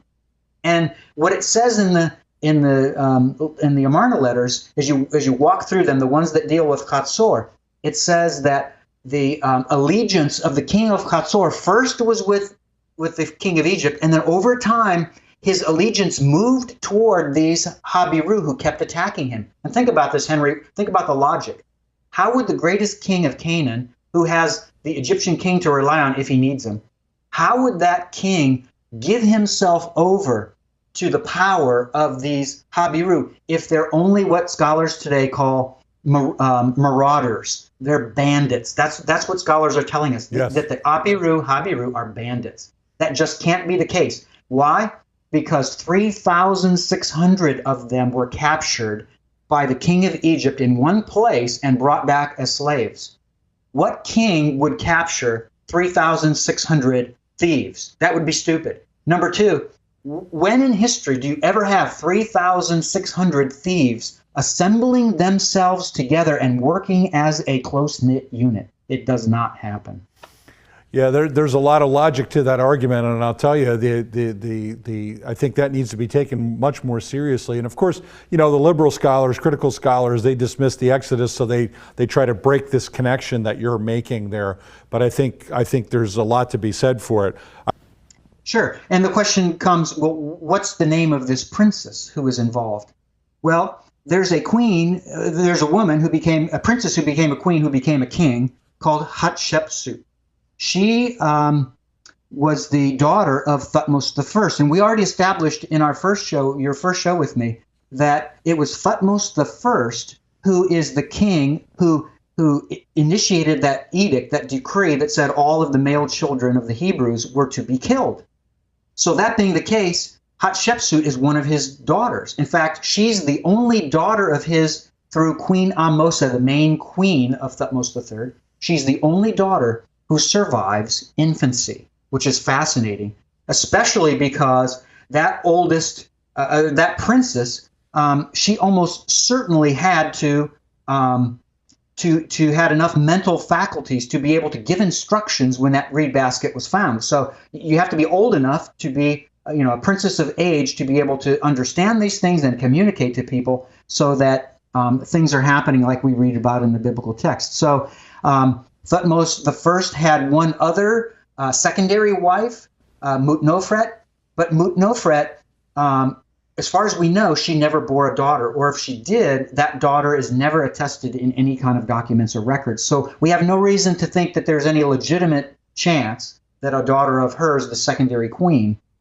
would be the right candidate. So almost certainly Hatshepsut fits that bill perfectly.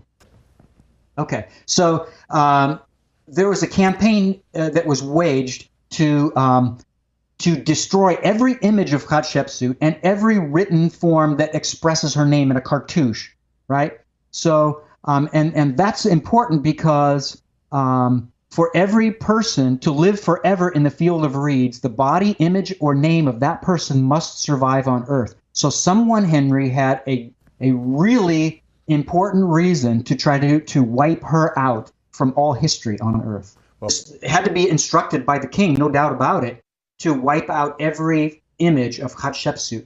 And she, of course, was the co-ruler with Thutmose III in the early part of his reign. He was a boy, and so she was old enough to kind of run the country as an adoptive mother.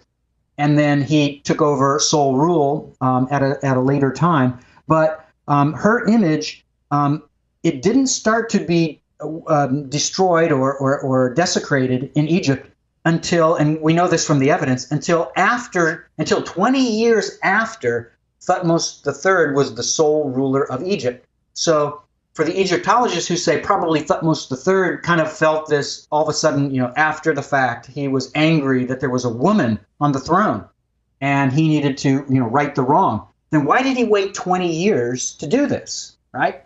So it doesn't make sense. Plus, all of the building projects that Hatshepsut began, he completed. And that's not what you do with somebody that you hate. You would never do that. You would maybe destroy them, or you would maybe rebuild them in your name. That's not what happened. So anyway, this desecration happened.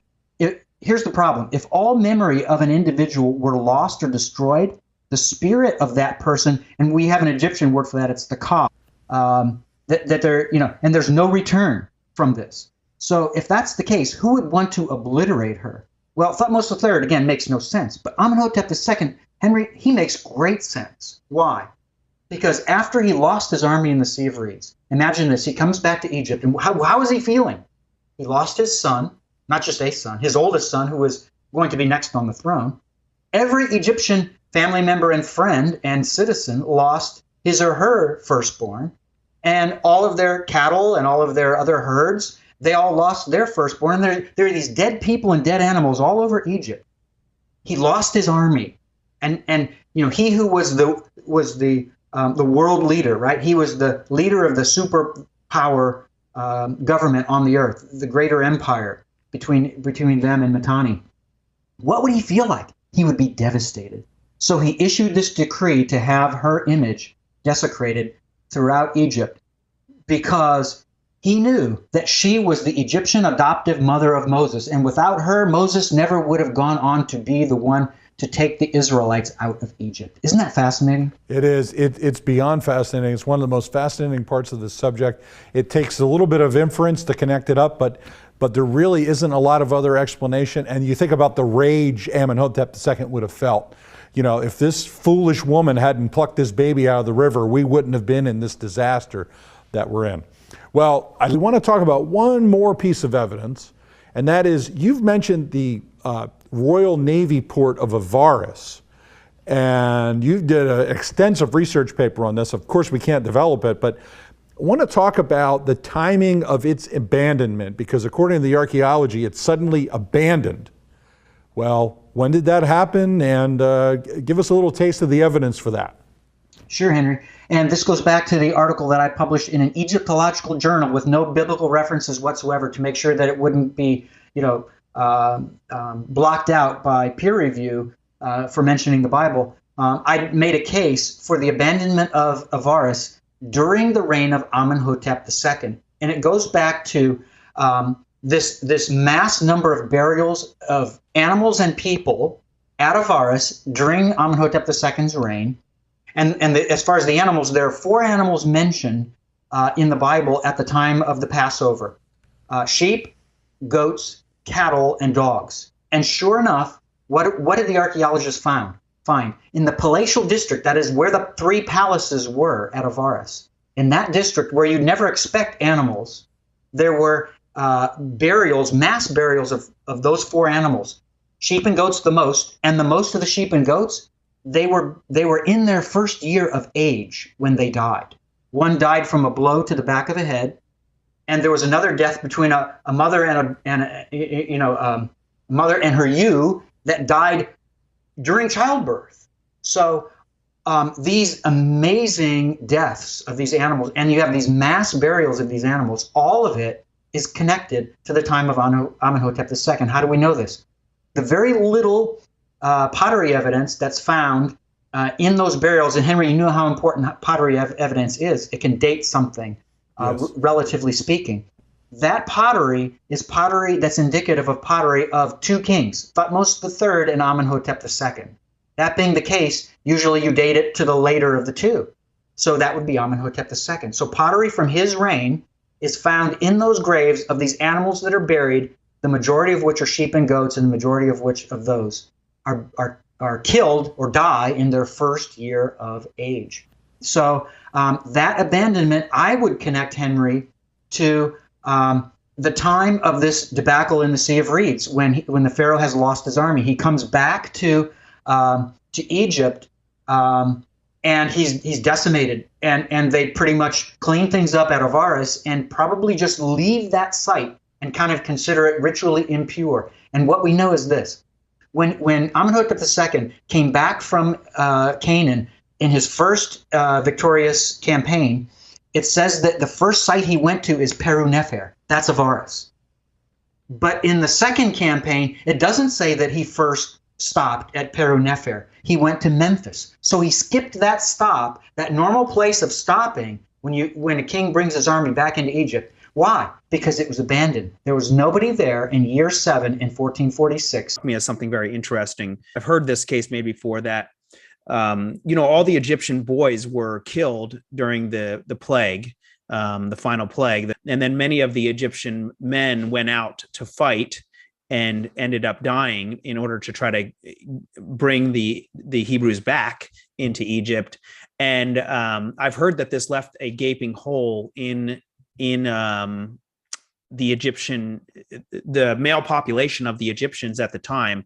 What are your thoughts on that? Is that something that there is a historical evidence to support that? There is historical evidence that can support that, maybe indirectly. For one thing, when Amenhotep II took over the throne from his father, Egypt had come to its height in all of its history, from the beginning of time until today. Egypt was never more powerful. He turned them into one of two superpowers and the greater of the two, because under the father of the Exodus Pharaoh, Thutmose III, the Egyptians went all the way to the Euphrates River, right, through southern Levant, through the northern Levant, and eastward to the Euphrates, and they sacked cities down the river as they went downstream. So they were as powerful can be. And if you check the Theban tombs from this time, from the 18th dynasty, the reigns of Thutmose III and Amenhotep II, you will see displays painted on the tombs of wealth pouring into Egypt like it never did in all its history, right? So you have evidence of this great wealth. Well, Thutmose III launched 17 campaigns into Asia. Amenhotep II launched 2. And the second one was in the year of the Exodus. It's the one I told you about, that's in the same year of the Exodus, but in November, a time when kings don't go out into battle, as the Bible describes. Yeah. So after that, Kevin, there's a complete change in military activity and foreign policy. There are no more imperialistic ventures to gain land and gain goods and gain gold, right? They don't happen. And up until this time, there were no political marriages because Egypt had the upper hand. They didn't have to offer their daughters in political marriage when they had the upper hand.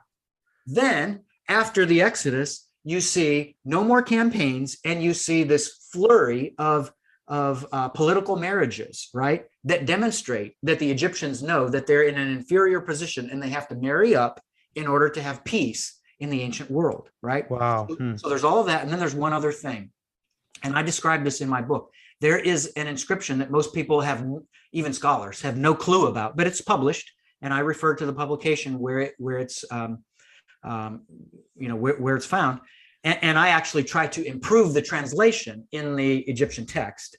But that inscription is from the reign of Amenhotep II, and it describes an edict that's issued by the king. What edict? The edict was that all of his courtiers were to go out and destroy the gods. What does that mean? It means you go to the shrines and the temples, and wherever you see an idol that's whatever, 2 feet, 3 feet high, you take it and you rip it to shreds and you destroy. Wow. Why would this ever be done in Egypt? Yeah. And there's one God who's mentioned by name on that inscription, and the rest of it is kind of broken off, and we can't see all of the wording. But this God is very clear there, and that's the God Amun-Ra. Who's Amun-Ra? He's a composite god that consists of Amun plus the sun god Ra. So it happens that in the reigns of Thutmose III and Amenhotep II, Amun-Ra became the god connected with the victories that were given to the Egyptian kings by the gods in their Asiatic campaigns, right? So they would come back from their campaign and they would give glory to Amun-Ra. So for Amenhotep II, who was constantly giving glory to Amun-Ra for the victories in Asia, for him to turn around and command his courtiers to destroy idols to Amun-Ra, oh my goodness, that's telling us that he no longer has faith in the God who gave him victories in Asia. Wow. That's huge. That is really huge. And what a testament to the truth of Yahweh, right? The God of the Bible. So the God of the Hebrews. Now, as I stated before, in the future, I'll make another sharing strictly focused on the Exodus. However, in the moment, one more sweet piece of proof. Great area. This is burnt layer. What did the Israelites do to the city of Jericho when they were done with it? Burned it with fire. There's evidence of it right there. So everything seems to fit the archaeology. From Joshua 6:18 it says this, "Now as for you, keep away from the banned objects, lest you covet the banned objects, and take something from the banned objects, and turn the camp of Israel into a banned object itself." Right? Isn't that amazing imagery? Powerful. And cut it off. What were the Israelites supposed to take from Jericho? That's a question. Anybody? Nothing for themselves, but the precious metals they take for God, put in the with the tabernacle, right? Wherever the supply area was for the things that belonged to God, the utensils that belonged to God. That's the only thing they could take, and it belonged to God, not them. So why were the people banned from having Jericho's spoils? And that's another valid question. Why? Why are they banned from taking the spoils? First fruits. What does God want from us to show that we have faith? Right?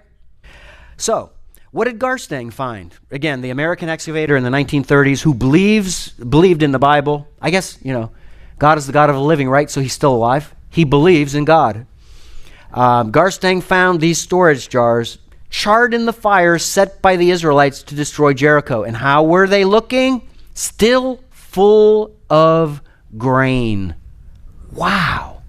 What ancient people, folks, is so stupid that they would leave jars full of grain and not take it and eat it? What ancient people would do that? Do you know of any? I don't know of any. I'm an archaeologist. I haven't heard of any site where it's full of jars of grain that were left behind by the conquerors. You don't do that. But if you're Israelites and God tells you don't take the food and the grain and other things, then you don't take it.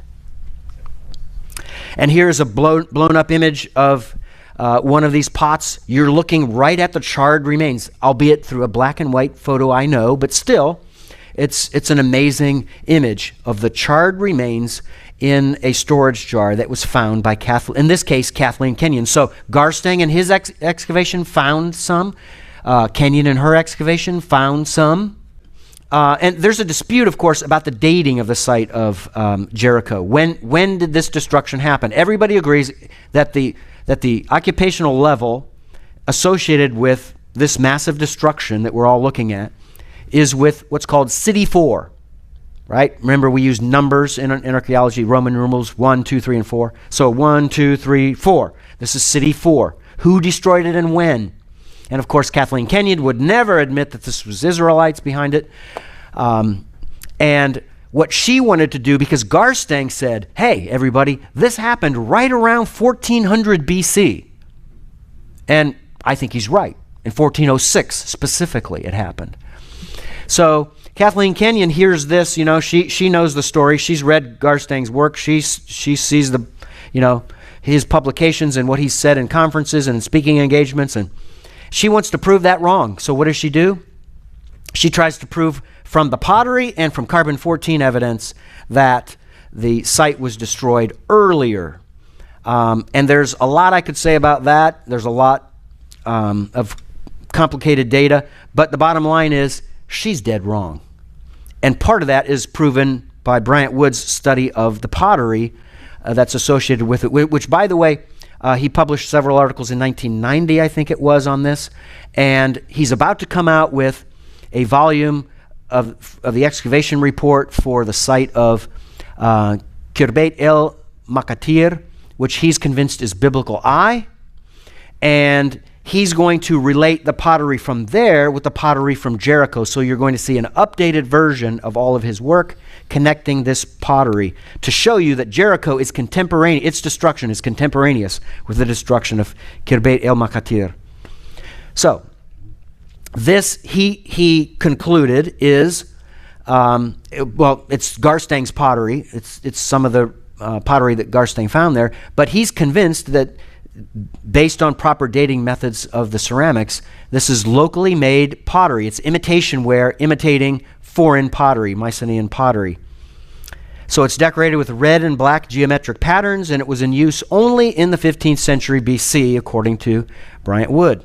So the reality is neither proposed dates actually work with the archaeology of Egypt, but people arrive at the 1446 BCE date by looking at 1 Kings 6:1 that says that Solomon's temple began to be built 480 years after the Israelites left Egypt. And based on their calculation of when Solomon began to reign, when Solomon's temple began, they go backwards and they get to 1446. But again, whether you're talking about the 1400s or the 1200s, the archaeology in Egypt does not support the presence of Israel in Egypt as their main enslaved force, much less the destruction of Egypt in this time period, much less the exodus of around 2 million people from the land. The exodus is not supported by the archaeology or any other data.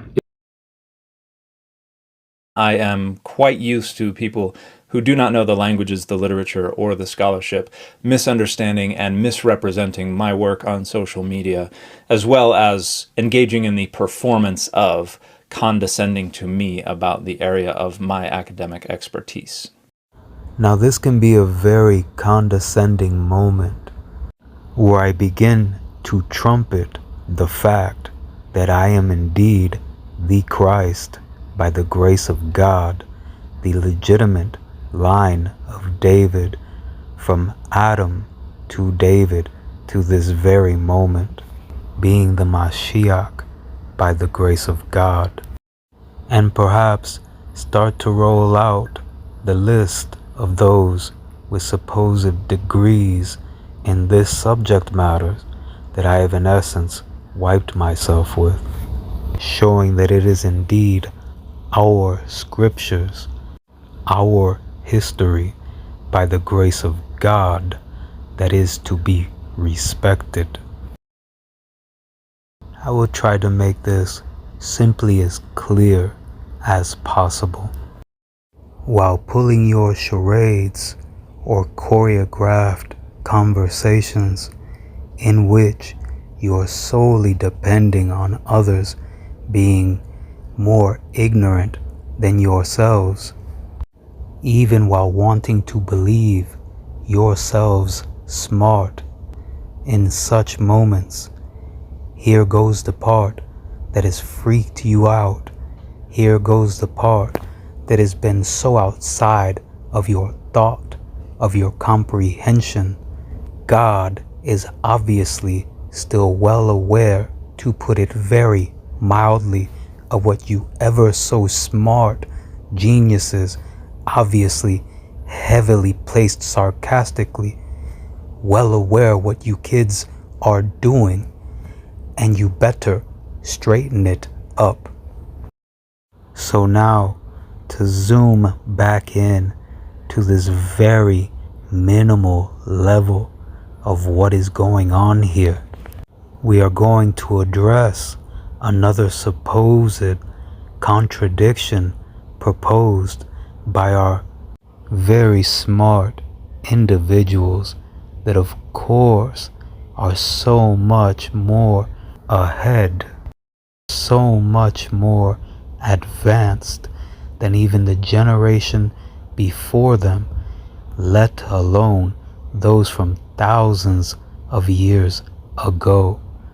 So much more, I'm sure, advanced than even they were just yesterday. As a matter of fact, we're going to be ever so bold to address one of the supposed contradictions of this very much apparent infancy that dares try to play with the Word of God itself. To be all the more specific, the historical records passed down since Adm and Eve by the grace of God. The beginning of the book of Genesis has two different creation accounts that directly contradict each other. And the earlier of the two creation accounts begins in the second half of Genesis 2:4, and it runs to the end of Genesis 3. And this was probably composed somewhere in the 8th or 7th century BCE. And it represents the God of Israel as an anthropomorphic corporeal being who makes noise as they walk around in the evening breeze, and who creates by directly manipulating the soil of the earth.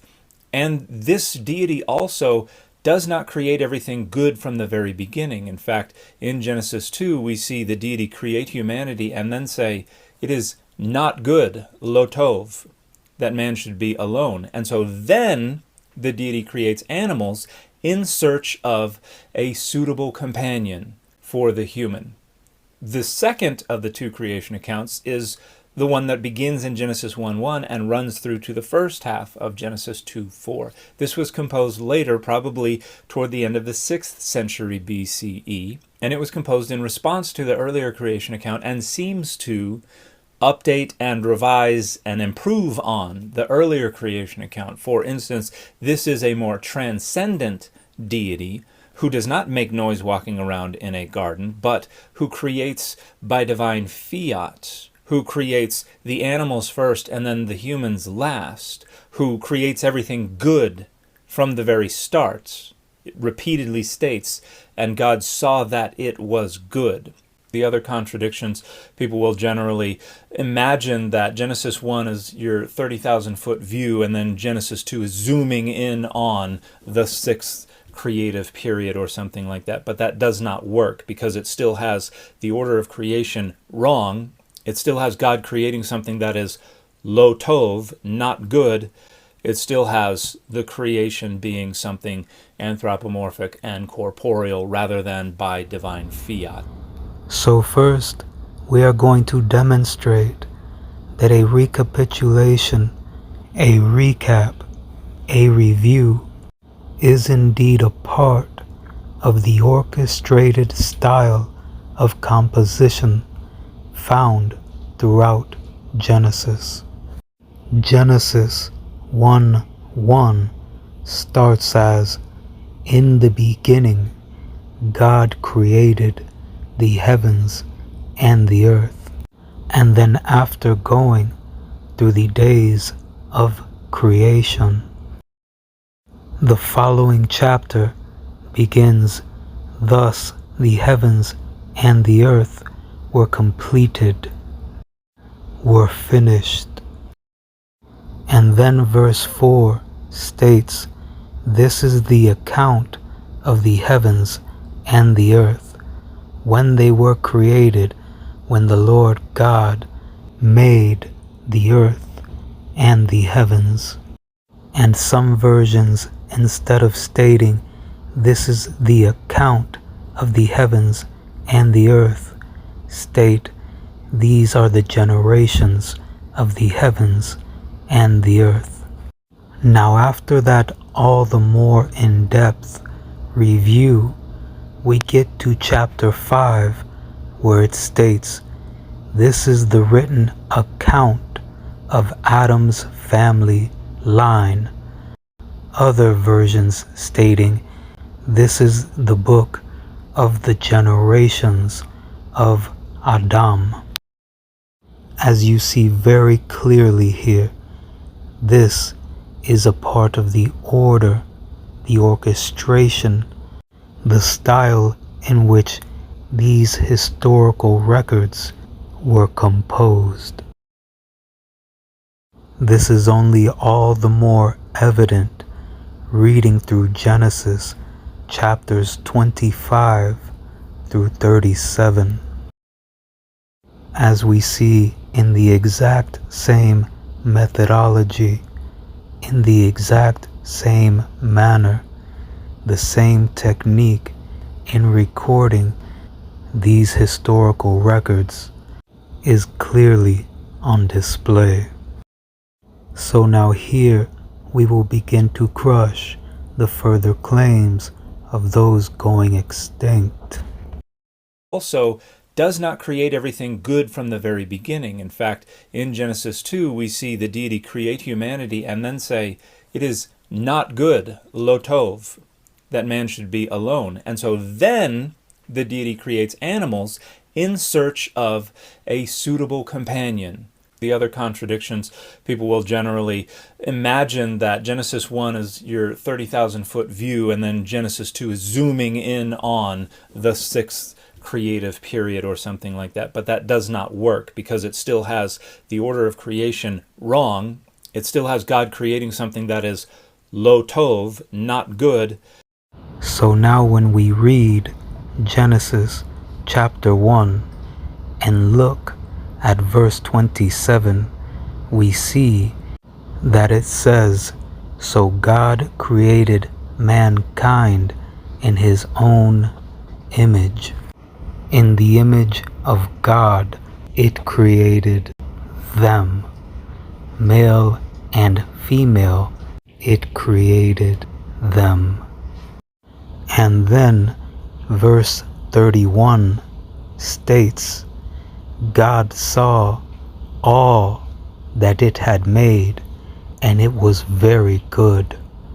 And just as creation is also a process, as exemplified earlier in Genesis, when the earth was formless and empty, there was darkness until God said, let there be light.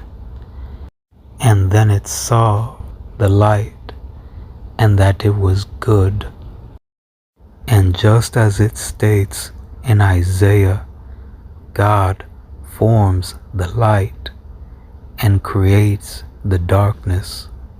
So when it comes to creation, it is not necessarily that the darkness is bad, but it is the completion of that creation coming to light, which is good. But when it comes to the specifics of good and evil, just as it states, I form the light, which is good, and create darkness, as is I make peace, which is good, or I bring prosperity, which is good, and create evil or disaster, calamity, which of course is to be rectified. Or when it comes to evil, and specifically dissipated just as light does darkness. In a reflection of the example of creation completed in Genesis verse 1, we see that both male and female, it created them. The completion of that creation, all that it created, was very good. So just as in the beginning, God created the darkness, in parallel, God created man. And when the process of creation was completed, it was good. Now here we will continue to clarify and to crush the rest of these claims. The earlier of the two creation accounts begins in the second half of Genesis 2:4, and it runs to the end of Genesis 3. And this was probably composed somewhere in the 8th or 7th century BCE. Now, as I will provide further proof of in this sharing here soon, and strikes such fear in those whom are in a position of disbelief, or at least not wanting to believe, or even closer put, to know. But yet, while they want to stick their heads in the sand to try to make the truth go away, as you saw earlier, there are copies of the Dead Sea Scrolls which show, for example, Noah speaking to his sons in the first person, teaching them just as his fathers before him, as Enoch, and as he was taught by those before him, from the very day that it was Adam and Eve learning the difference between good and evil. Now, even when we are talking about the copies within the Dead Sea Scrolls, even the copies within the Dead Sea Scrolls can date to the 5th and 4th century BCE.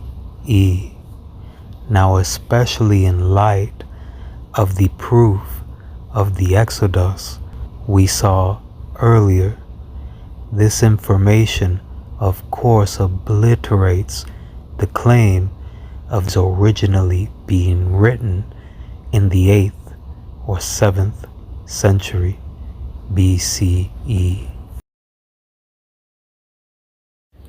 And here we see further archaeological and chronological evidence further supporting this timeline.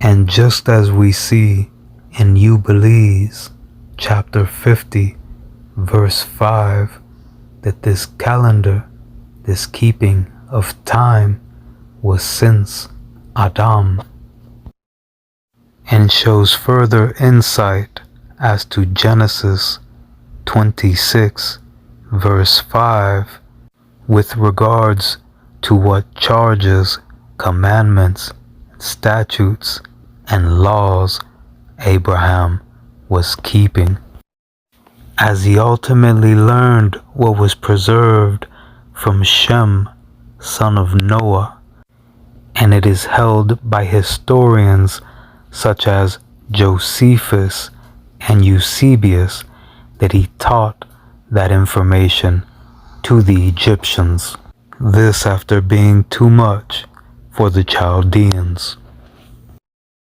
And as is shown in Jubilees chapter 6, Noah speaking to his sons in the first person, sharing that he is teaching them what he has learned passed down from Enoch, which was obviously passed down to him, shedding all the more light to Israel is my son, even my firstborn, as once more, just as demonstrated in Jubilees, chapter 50, verse 5, teachings were passed down since Adam and Eve.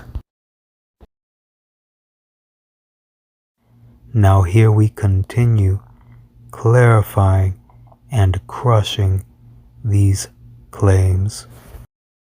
And it represents the God of Israel as an anthropomorphic corporeal being who makes noise as they walk around in the evening breeze. As we see here, it is recorded that when the first temple was built, a dark cloud filled the temple. And then Solomon goes on to state, the Lord has said that he would dwell in a dark cloud. And as we see in Exodus chapter 19, as well as chapter 24, Yahweh appeared to Moses in a thick cloud.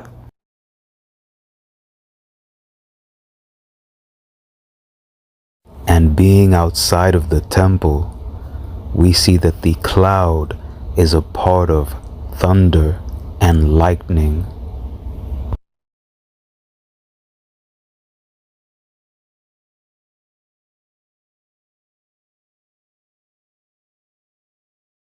And upon close review is directly aligned with the translation of Genesis chapter 3, verse 8, which reads, Then the man and his wife heard the thunder of Yahweh God going back and forth in the garden in the wind of the storm, and they hid from Yahweh among the trees of the garden. This speaking of Adam and Eve. As here we see a direct connection with the presence of God coming in the form of lightning, thunder, storm, which of course brings on clouds.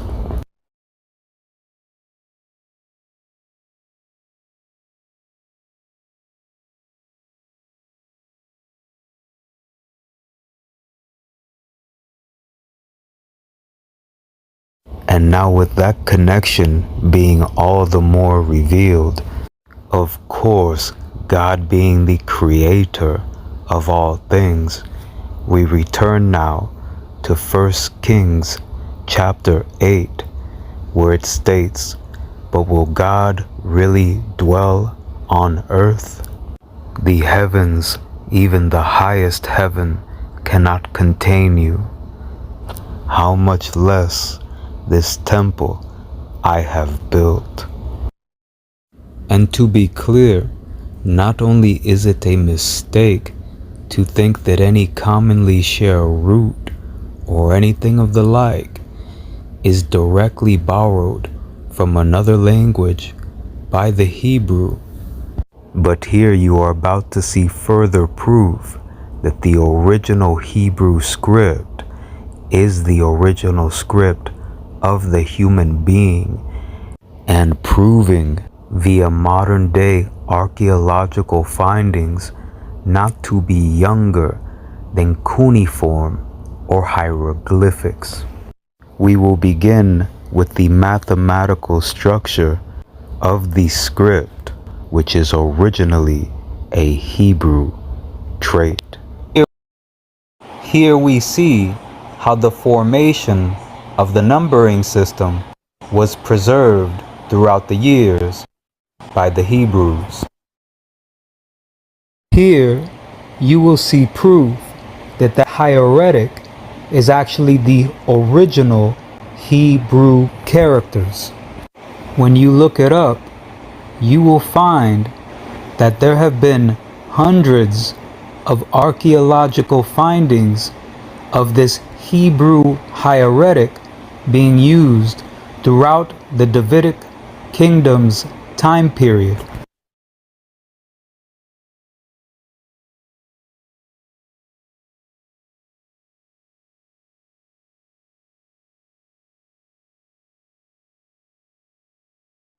You will also find that writings by the Zadokite line, which is the line since Aaron, brother of Moses, were also done in this original Hebrew, which highlights all the more why Aaron was with Moses confronting Pharaoh with the information that proves Israel is my son, even my firstborn, as well as other scrolls found in the Dead Sea Scrolls, as it has been so far in Israel. Not only what has been called the oldest written, quote, religious inscriptions found in these original Hebrew characters, but as you are about to see here, a scholar in regards to these subject matters, of course, prefers to call the hieratic script that they discovered at Qumran Hebrew hieratic. Now, archaeological findings are now proving that, quote, hieratic, that original Hebrew script, did not come after hieroglyphics.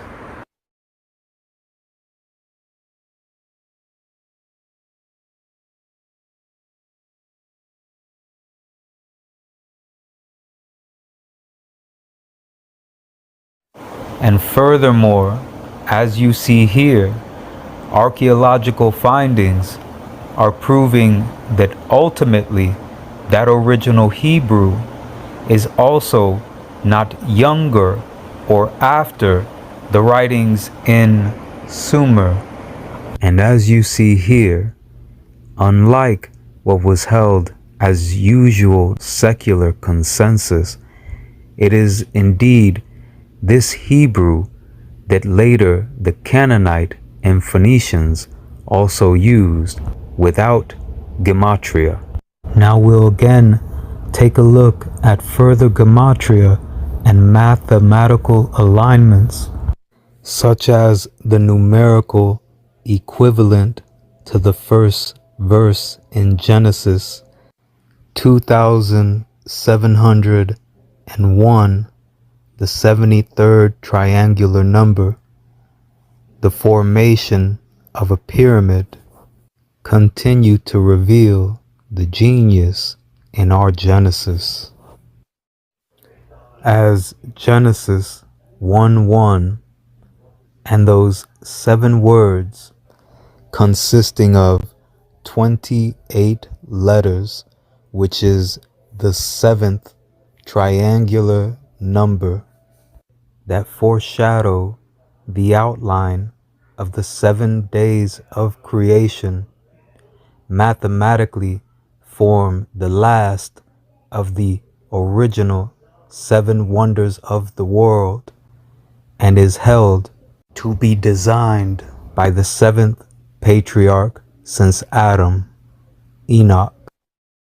Now focusing further on the subject of gematria, as we saw further proof of earlier, it is indeed an original Hebrew trait and has been studied, let alone respected, by some of the most prominent minds in our history. Just as the 6 days of creation, upon closer reflection, show order, let alone mathematical structure, such as the mathematical constants serving as infrastructure to our universe, as does mathematical structure apply to our original script.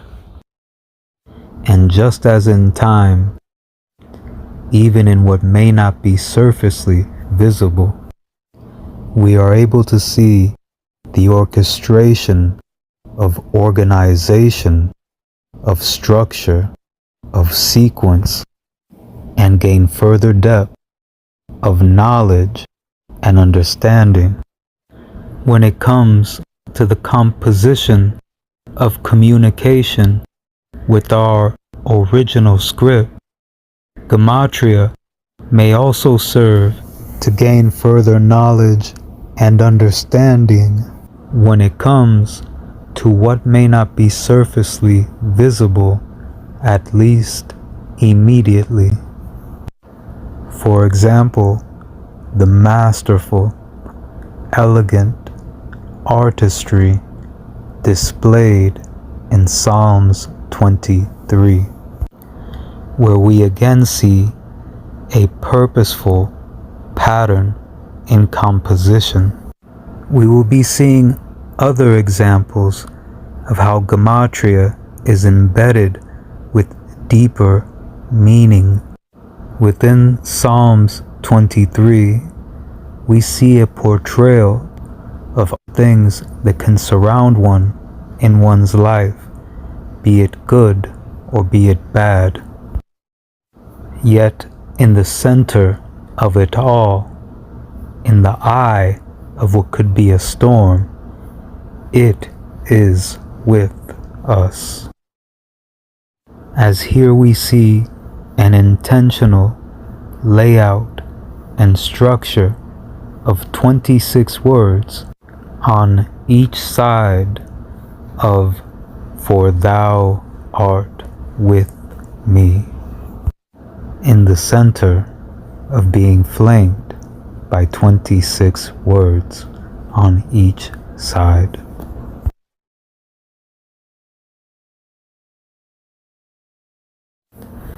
Now soon we will again go deeper into how the world was of one language, and that language was what we know of today as Hebrew.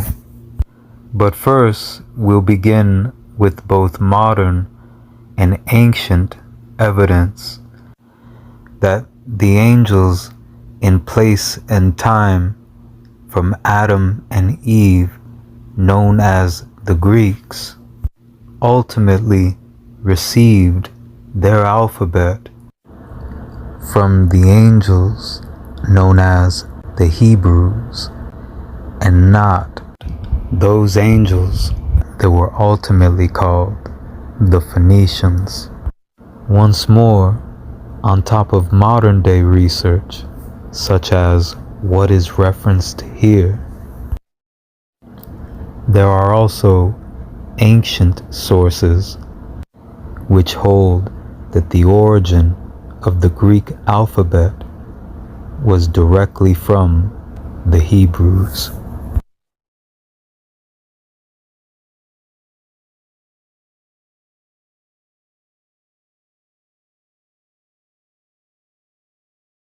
On top of the records of the statements of Eusebius, there are also those from Aristotle tracing back the timeline of the use of gematria, also called in that time and place isopsephy, where he states the use of gematria is a Pythagorean tradition. And as we trace, match, and align records through history, alignments such as Hermippus stating that Pythagoras owed all of his theories to the Jews, the Yahudim. And on top of those historic sources, there are also the parallels within the mathematical sciences, as you see some examples of here.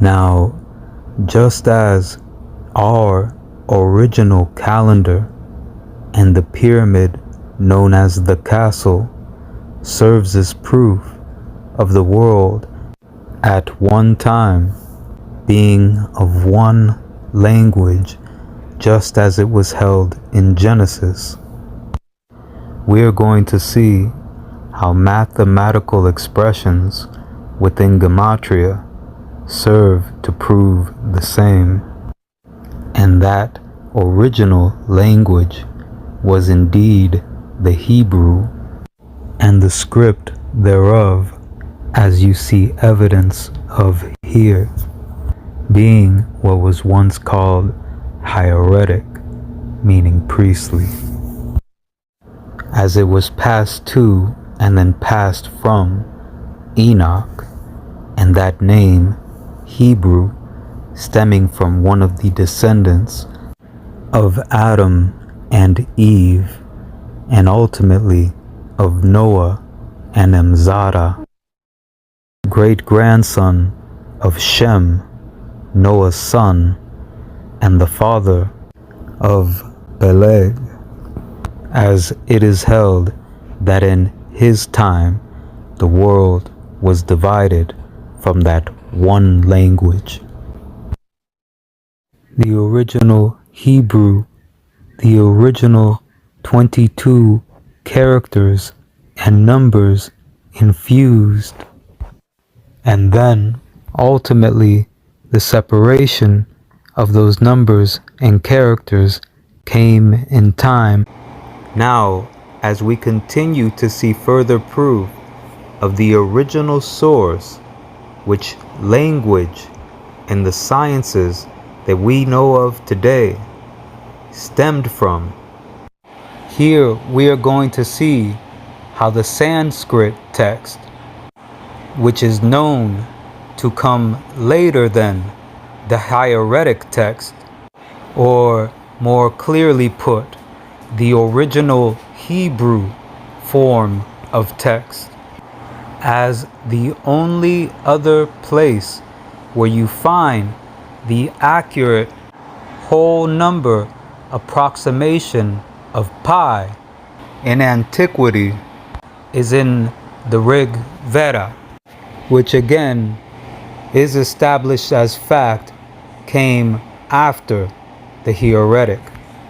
And again, closer put, in actuality, the original Hebrew. And in further proving that the languages and the mathematics, the sciences altogether, which we have today, all stem from an original source, regardless of what extents some of our technology has blossomed into. Here you see that studies have expressed the relations between hieratic and ultimately Sanskrit. And as we trace back the facts that prove that the world was of one language, just as Sanskrit is shown to be derived from Censar, and the Censar in connection with the hieratic, closer put, the original Hebrew script.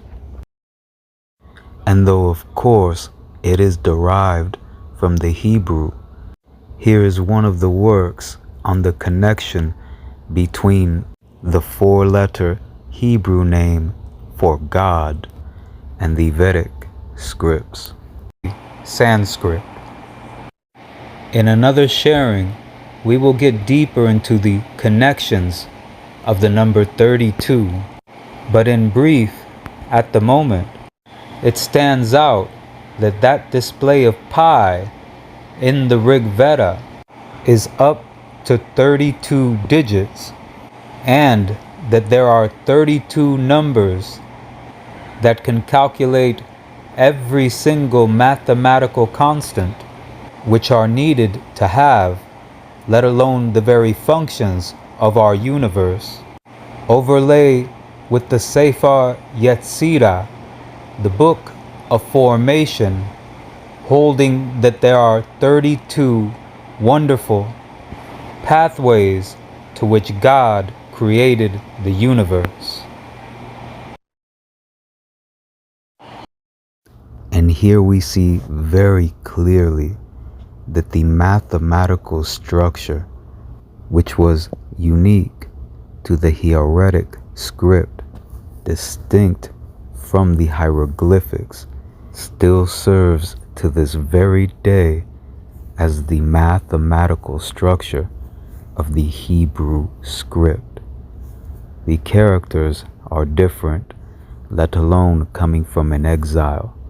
However, the mathematical structure, the basis of gematria, is still the exact same.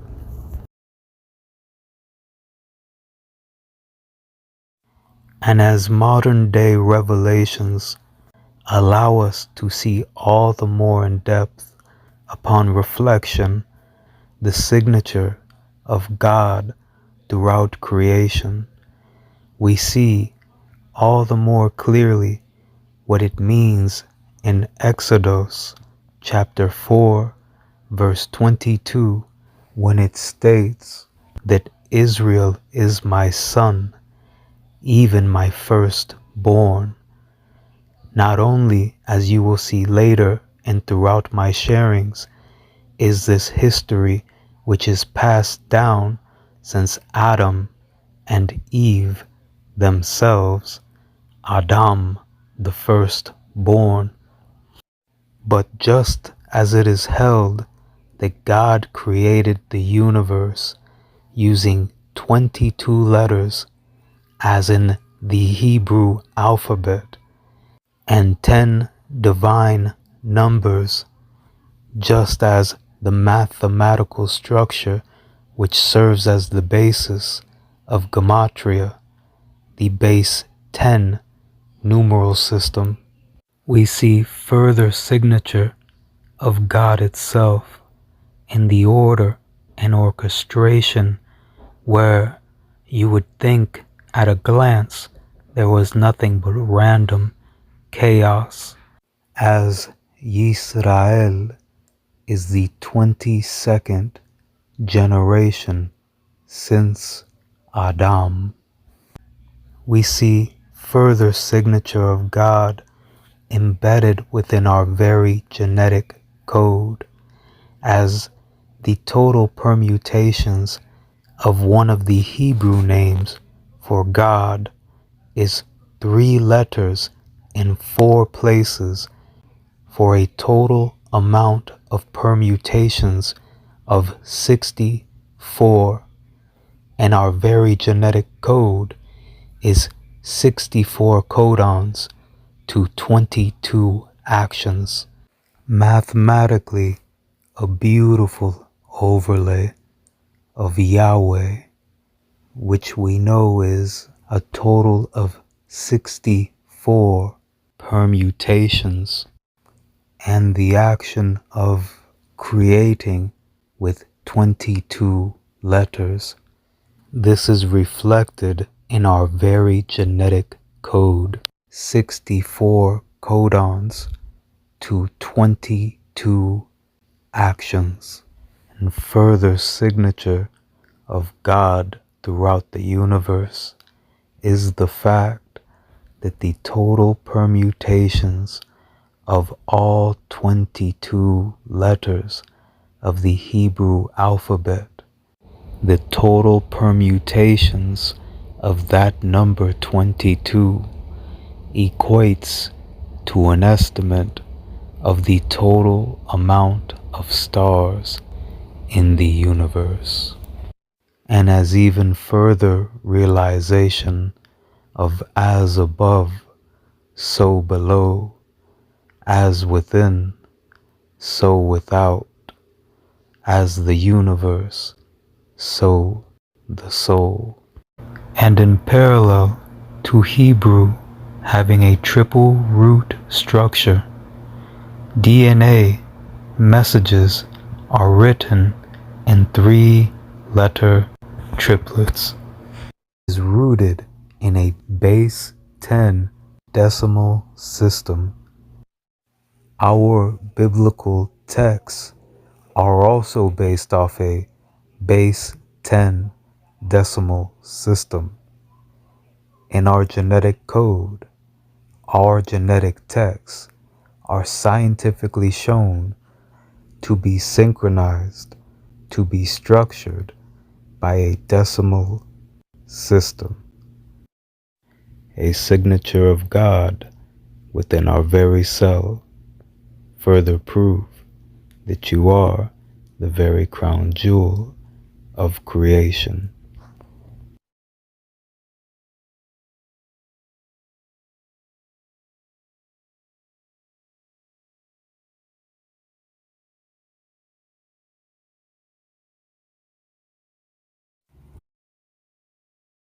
Amongst the intricate inner workings and mechanics of our genetic text is the highlight of what many know as angel numbers.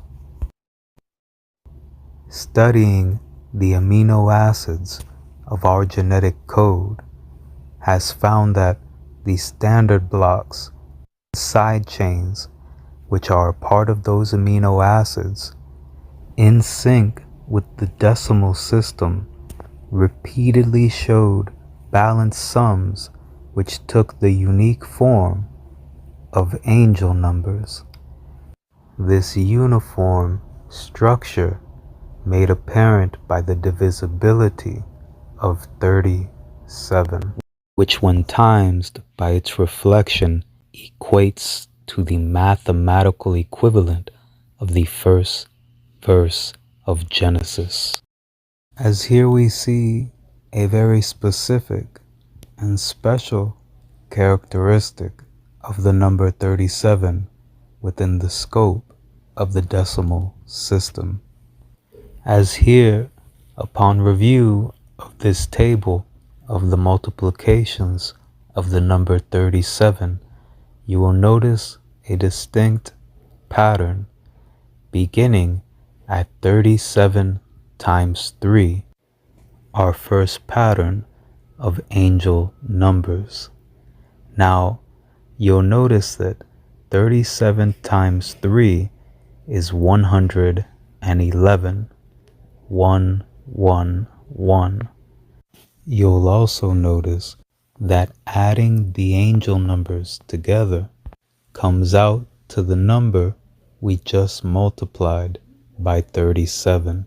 Now skip 2 digits over, of which we are multiplying by 37, and the pattern commences again, as 37 times 6 is 222. 2, 2, 2. And when we add together those 3 2's, it comes out to the number 6, which we multiplied by 37 to come out to 222. This pattern persists while the digits are in triplet form. Further detail as to the unique design embedded within 37 is in between those angel numbers. Those columns are permutations of the same numbers. For example, the column of 37 times 1, 37 times 10, and 37 times 19 are each permutations of 0, 3, and 7, as you see upon closer review. That characteristic takes place within the two columns in between the angel numbers, as you are seeing here.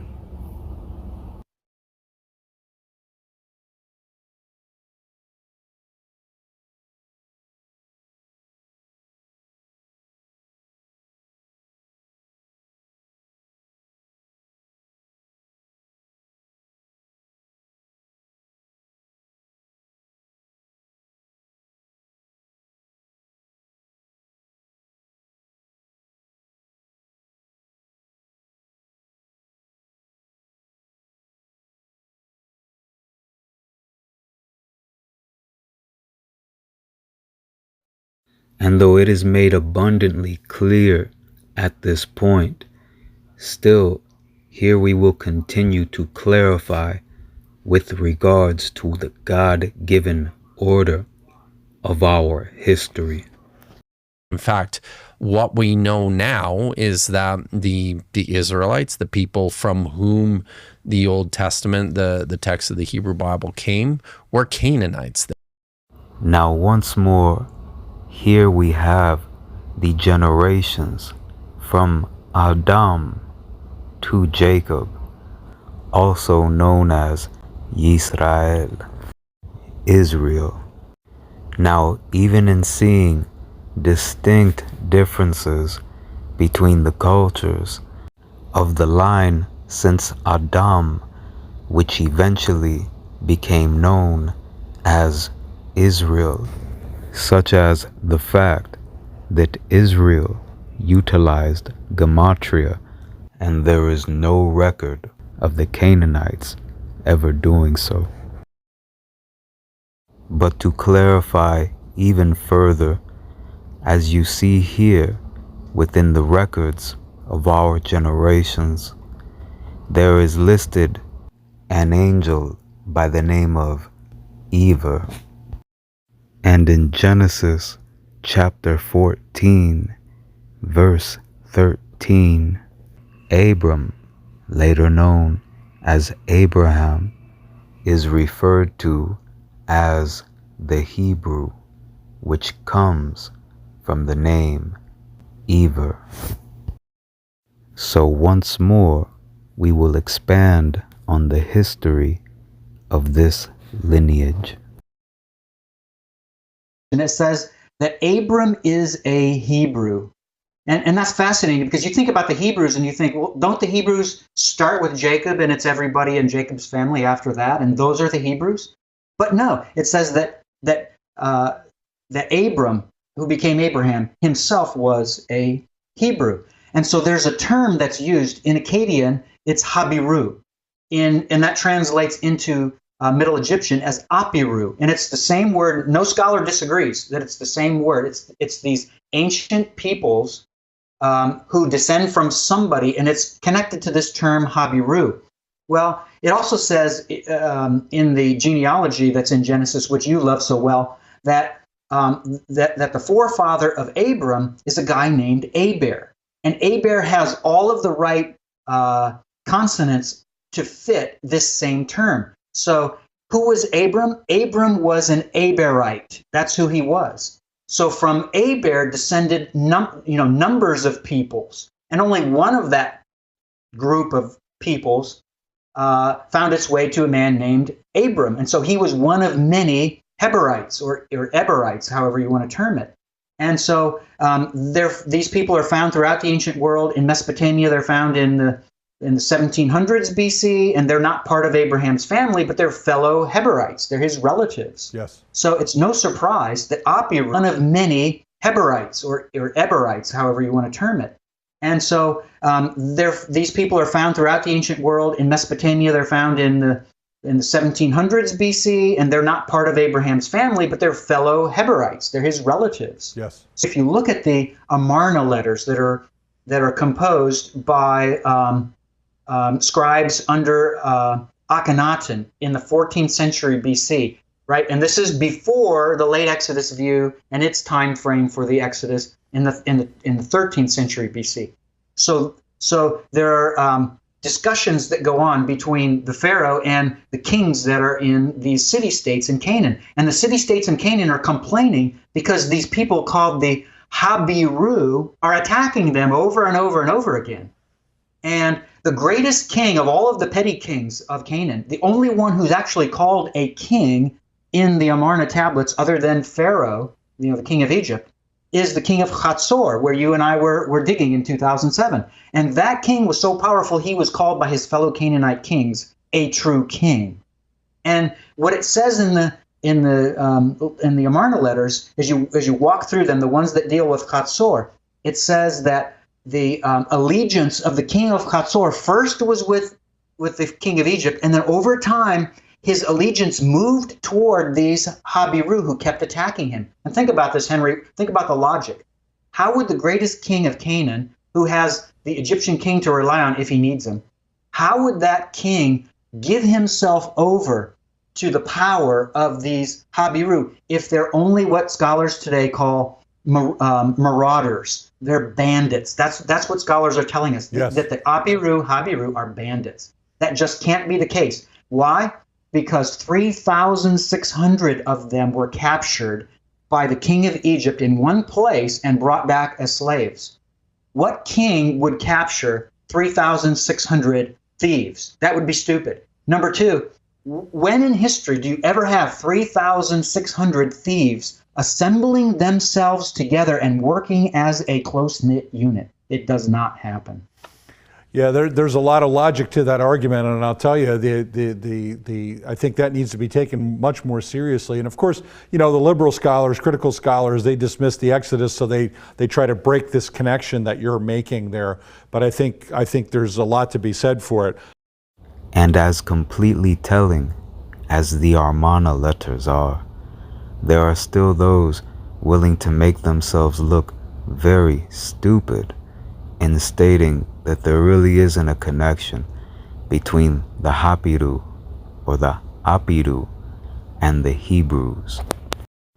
So on top of the Amarna letters, here we have yet another Canaanite record which matches with that of the Bible of the Hebrews, as it is inscribed in the Ugarit tablets that slaves had become accustomed to finding asylum with the Apiru. And in Deuteronomy chapter 23, verses 15 and 16, by the grace of God, we see a Hebrew order to show asylum to runaway slaves.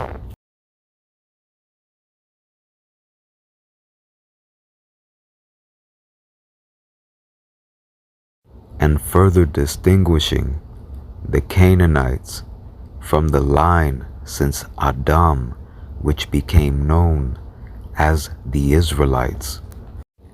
In Genesis chapter 24, we see that Abraham, the Hebrew, as made known in Genesis chapter 14, verse 13, Abraham gave instruction as to his son not marrying a Canaanite, but ultimately marrying another Hebrew. And before we move on to yet another example distinguishing Canaanite from the Hebrews, there have been ignorant claims that Rebekah was married to Isaac when she was 3 years old. And once more, as we actually go through what is recorded, we see that she was around 21. And in further distinguishing the Canaanites from the Hebrews, we see that Isaac, just as his father before him, wished for his son, Jacob, Yaakov, to marry a Hebrew. And in Genesis chapter 26, we see that Rebekah, to put it lightly, also wished for Yaakov to marry a Hebrew. And as we see in chapter 28, when Esau learned that marrying Canaanite women was displeasing to his parents, he then decided to marry again. If he had not been married to Canaanite women, which even more specifically were referred to here as Hittites, if they were not ultimately Canaanites, and he had no Canaanite wives, of course that would bring on the question, why would his parents being displeased at marrying Canaanites prompt him to marry again? And with regards to even further buffoonery, in regards to those trying to state that Rebekah was an Aramaean because of where her brother lived. Once more, of course, Abraham lived in Chaldea, yet was of course still a Hebrew. And as we are seeing here, once more again, Rebekah was a Hebrew, and her father was of Abraham's brother.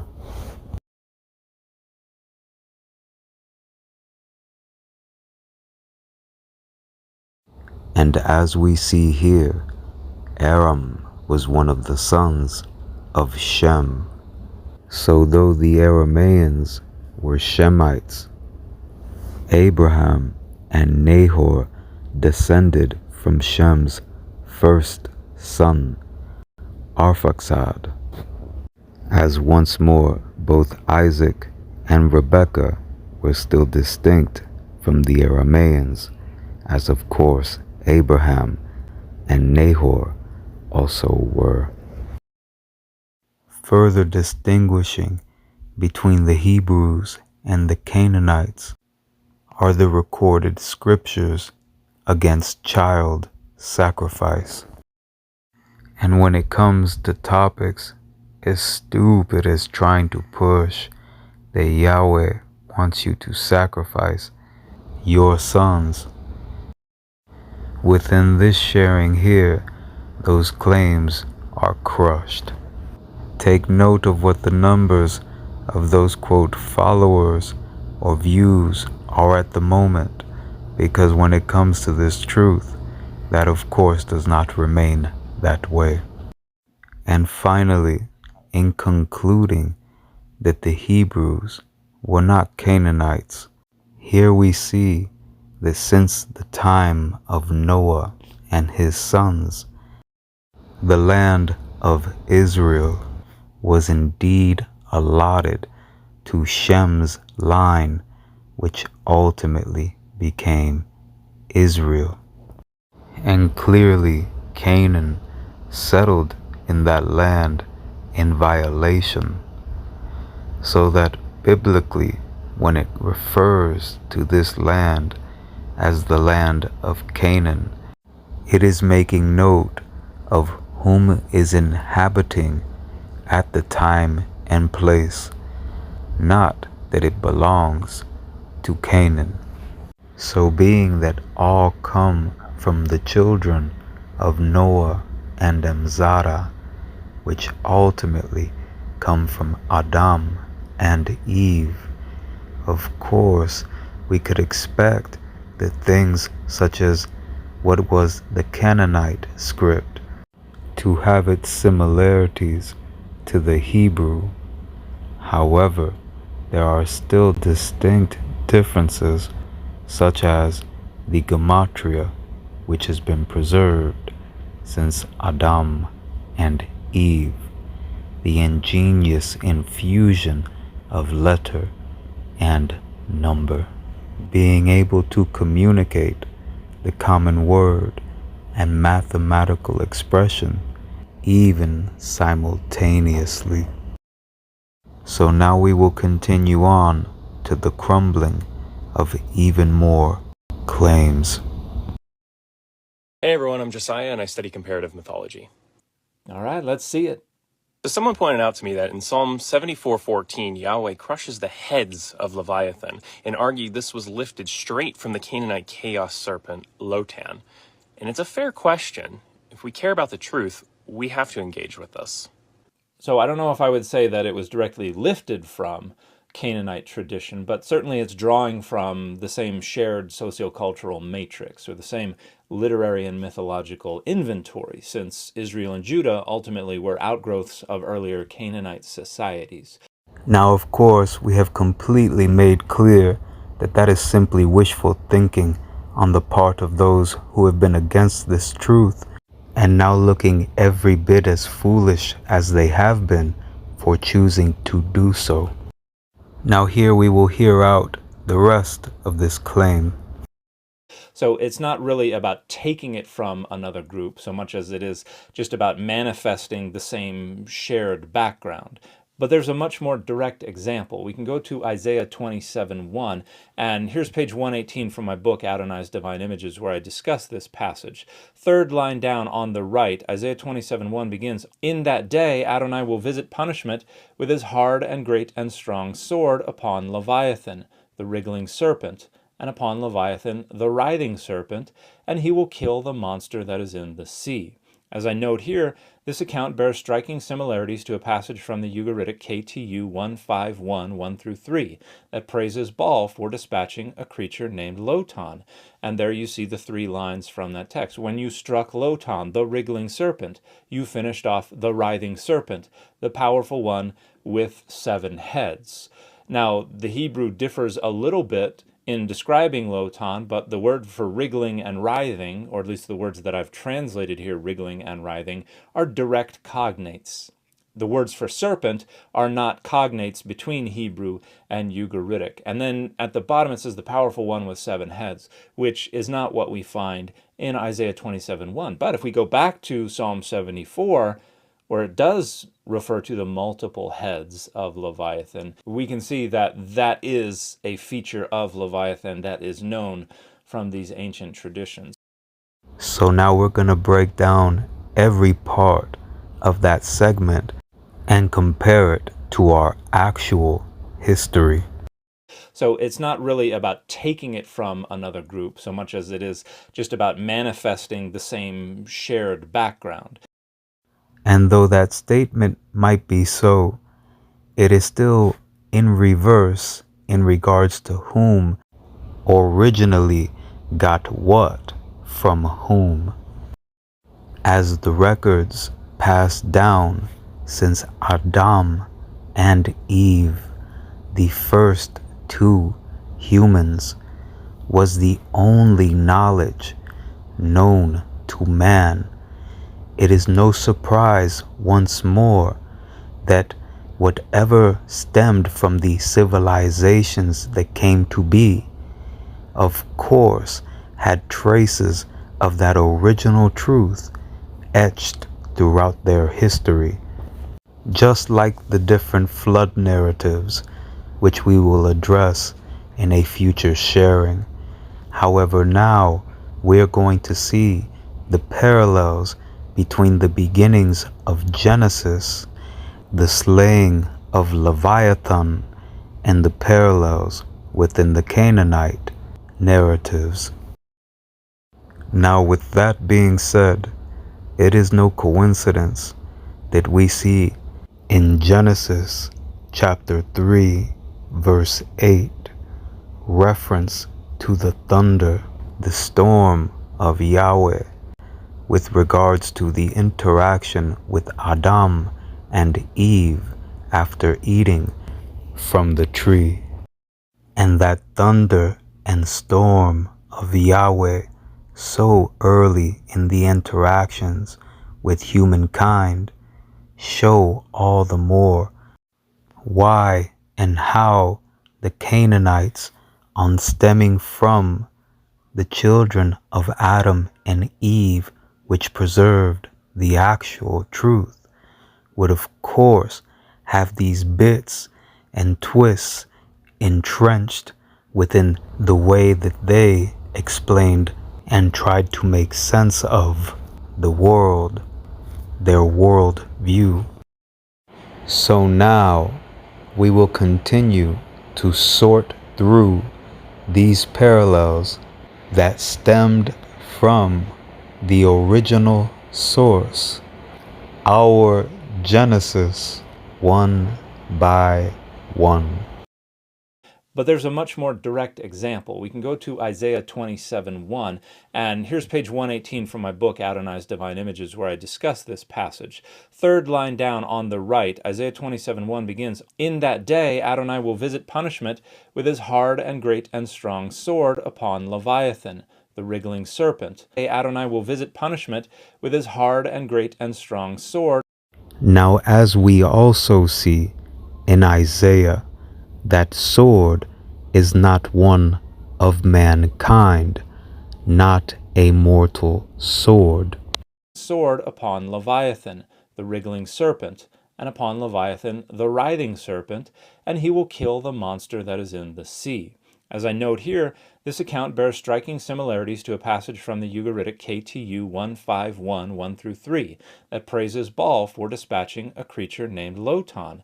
And there you see the 3 lines from that text. When you struck Lotan, the wriggling serpent, you finished off the writhing serpent, the powerful one with 7 heads. Now, the Hebrew differs a little bit in describing Lotan, but the word for wriggling and writhing, or at least the words that I've translated here, wriggling and writhing, are direct cognates. The words for serpent are not cognates between Hebrew and Ugaritic. And then at the bottom it says the powerful one with 7 heads, which is not what we find in Isaiah 27:1. But if we go back to Psalm 74, where it does refer to the multiple heads of Leviathan, we can see that that is a feature of Leviathan that is known from these ancient traditions. One with 7 heads. Now, as we see through the Bible, the number 7 is used time and time again to reference a cycle in time. As we see beginning with the 7 days of creation, as we saw with the order in which Adam and Eve entered the garden, reflected by the purification period in Leviticus, for a male 7 days, for a female twice 7. The Israelites circling Jericho 7 times. Also, the stone with 7 eyes in the book of Zechariah. Now, very clearly, these 7 heads of Leviathan, or these 7 thunders of, quote, Baal, stem from the origins of Genesis. And before we move on to further proof of exactly that, here in Psalms, referring to Yahweh, you'll read, "The voice of your thunder was in the whirlwind." And from Psalm 77 to Psalm 29, we see that once more the voice of Yahweh is described, depicted as thunder. And though we will revisit that psalm in a moment, that voice is told in 7 verses. And though we will see another in a moment, in a miraculous alignment and display of God's divine order and providence through us, its angels, we see that the tree of life, which was all the more out of reach after the interaction with the serpent and eating from the tree of knowledge of good and evil, is referenced 7 times in the Tanakh, 3 times in the book of Genesis, and 4 times in the book of Proverbs. Order of 3 and 4 is also the structure of the 4-letter Hebrew name of God, Yahweh. 3 letters, 4 places. Yud-He, Vav-He, further signature of God itself. And with the Hebrew alphabet intertwining, infusing letter and numbers, the way that the tree of life and the verse therein is spelled out initially, that mathematical equivalent, that gematria, is equal to the gematria of every way it is spelled out throughout those 7 times.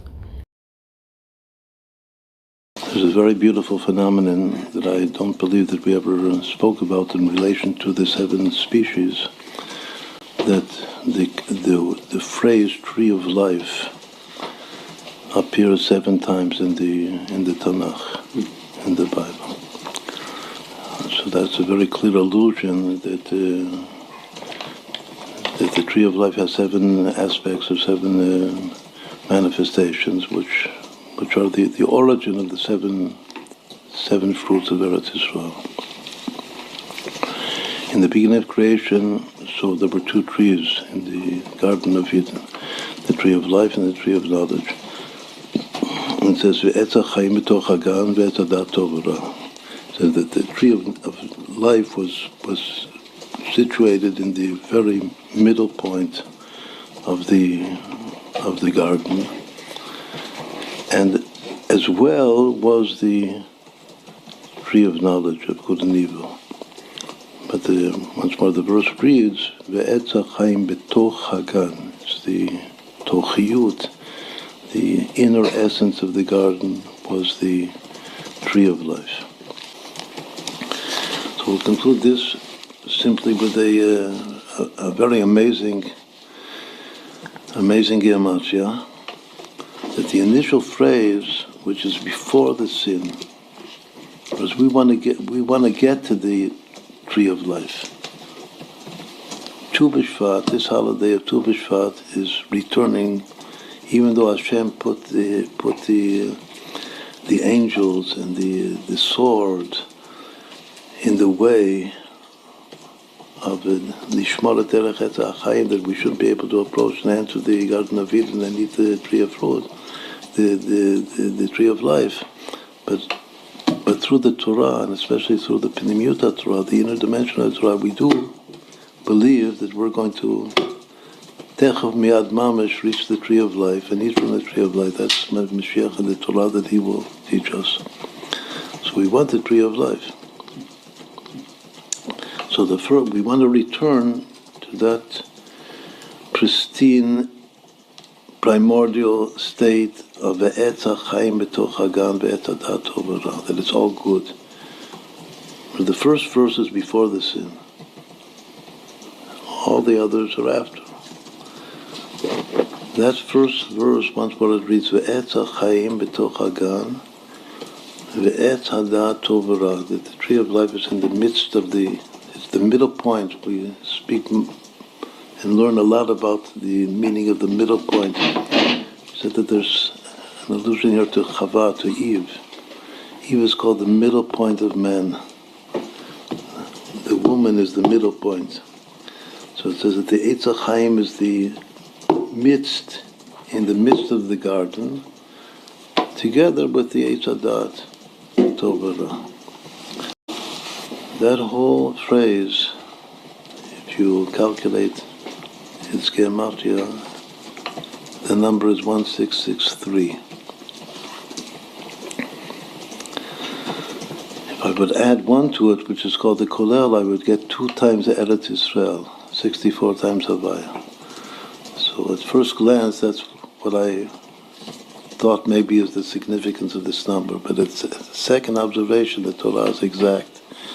It doesn't need for me to add the Kolel, because that number, 1663, afterwards, if if I add together all of the 7 times that the phrase appears throughout the Tanakh, exactly the way it's written in the Tanakh and the Bible.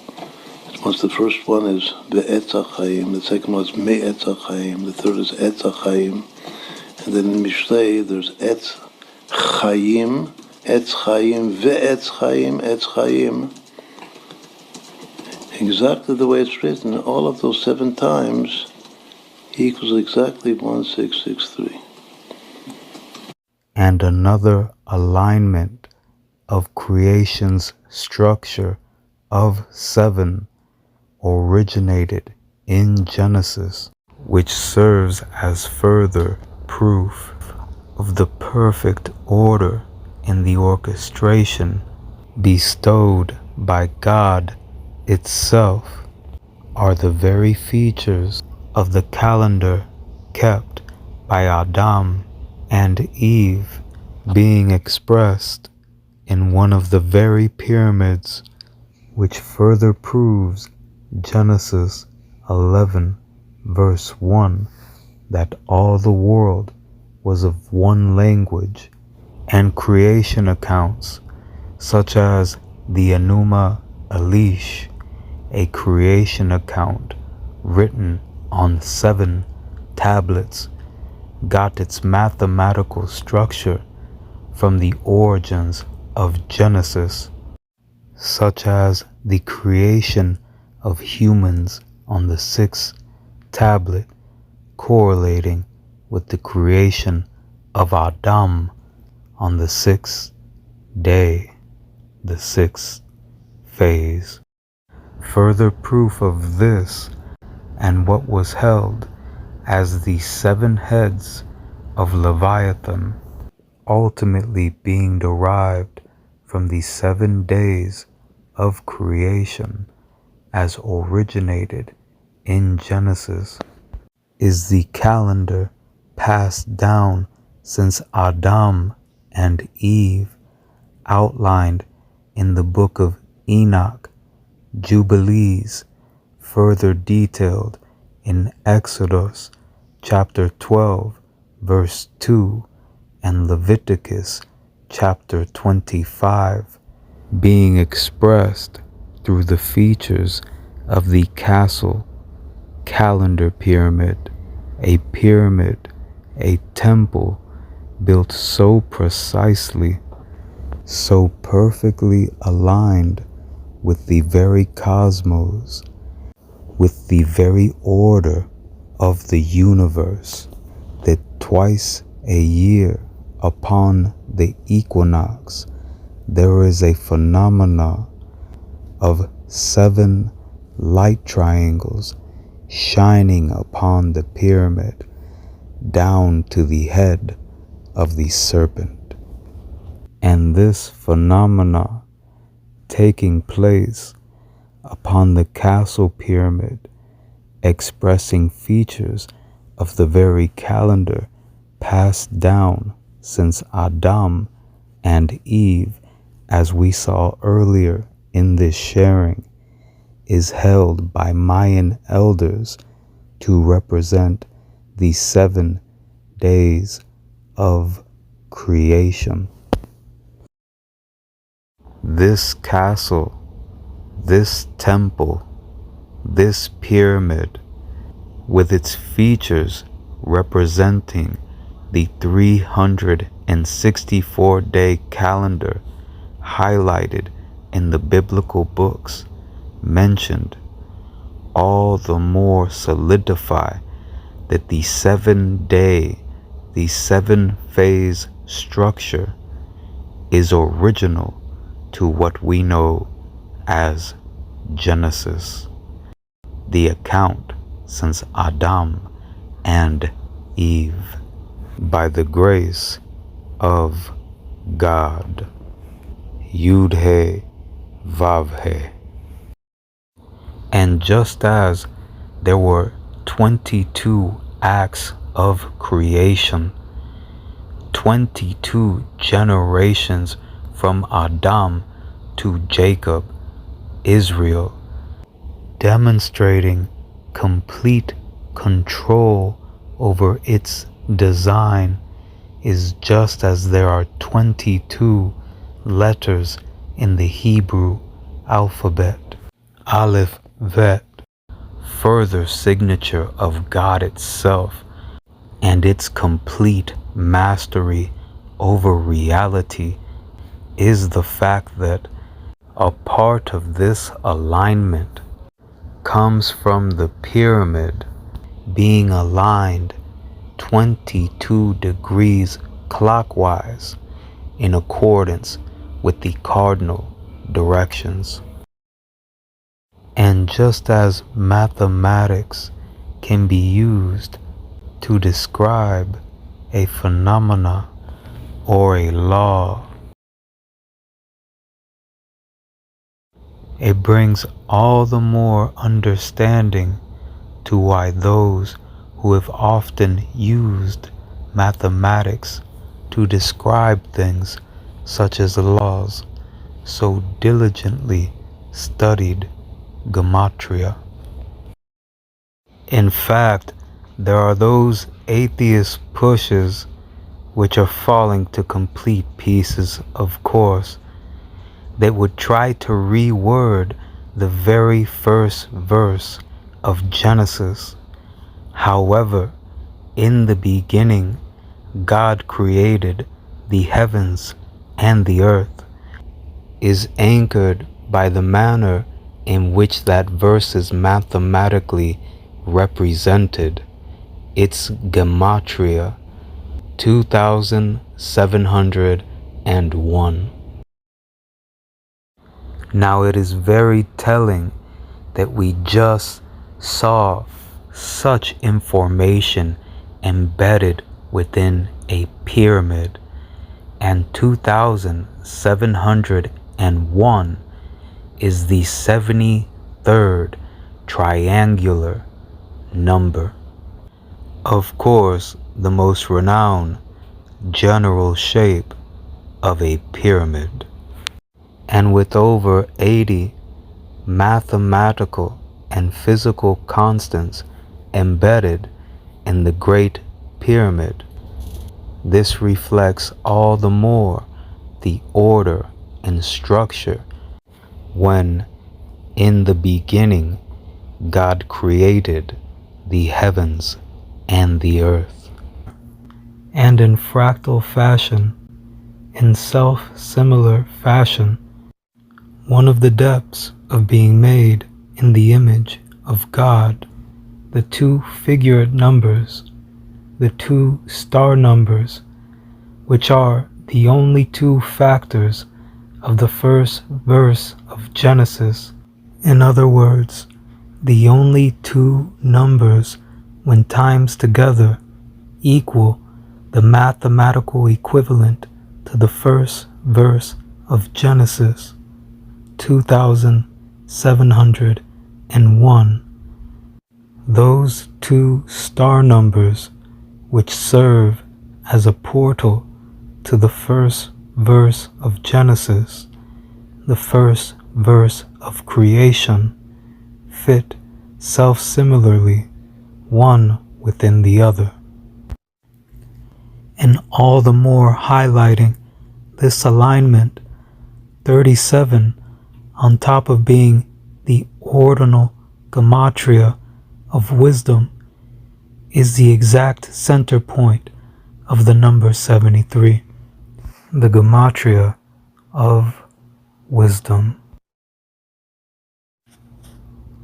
37 and 73 also mirror one another in regards to their prime number placement, 37 being the 12th prime number and 73 being the 21st. And adding to this unique exclusivity, 12 and 21 also mirroring one another with regard to the prime number placement. 12 squared and 21 squared are also reflective of one another. at 144 and 441. 73 is also the 37th odd number.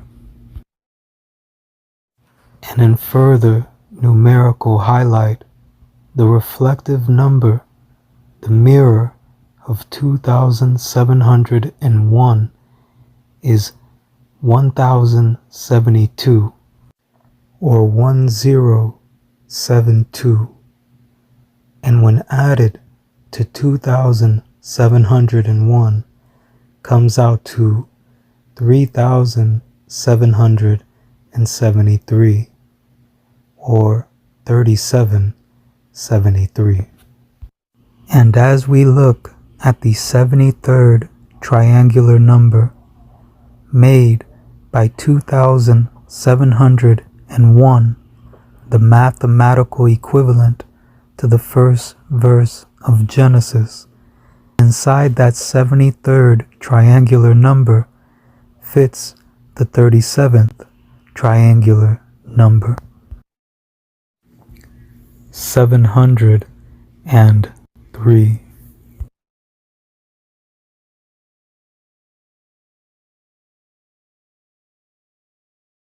Orchestration of order in time is continuously revealed everywhere that the scope of modern day science is able to reach. As we see displayed here with a piano, every 7 keys, every 7th note, the frequency increases at a factor of 2, at a power of 2. The same exact sequence which begins the baby's cell. Further fingerprint from the grand orchestrator, God, ultimately, is as the first 7 scales of music, and all the notes therein come out to a reflection of the first verse in Genesis of creation itself, wherein here 7 scales with all the notes contained therein come out to the number 28, as in the first verse in Genesis, 7 words with all the letters contained therein coming out to the number 28.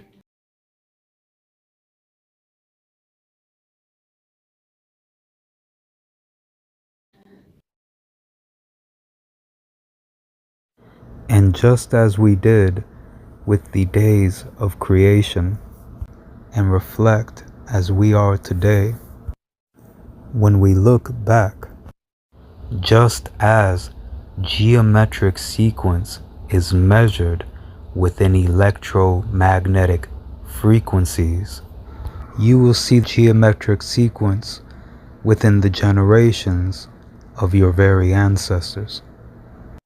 And the first verse of Genesis gets even deeper, as you'll find in my other sharings.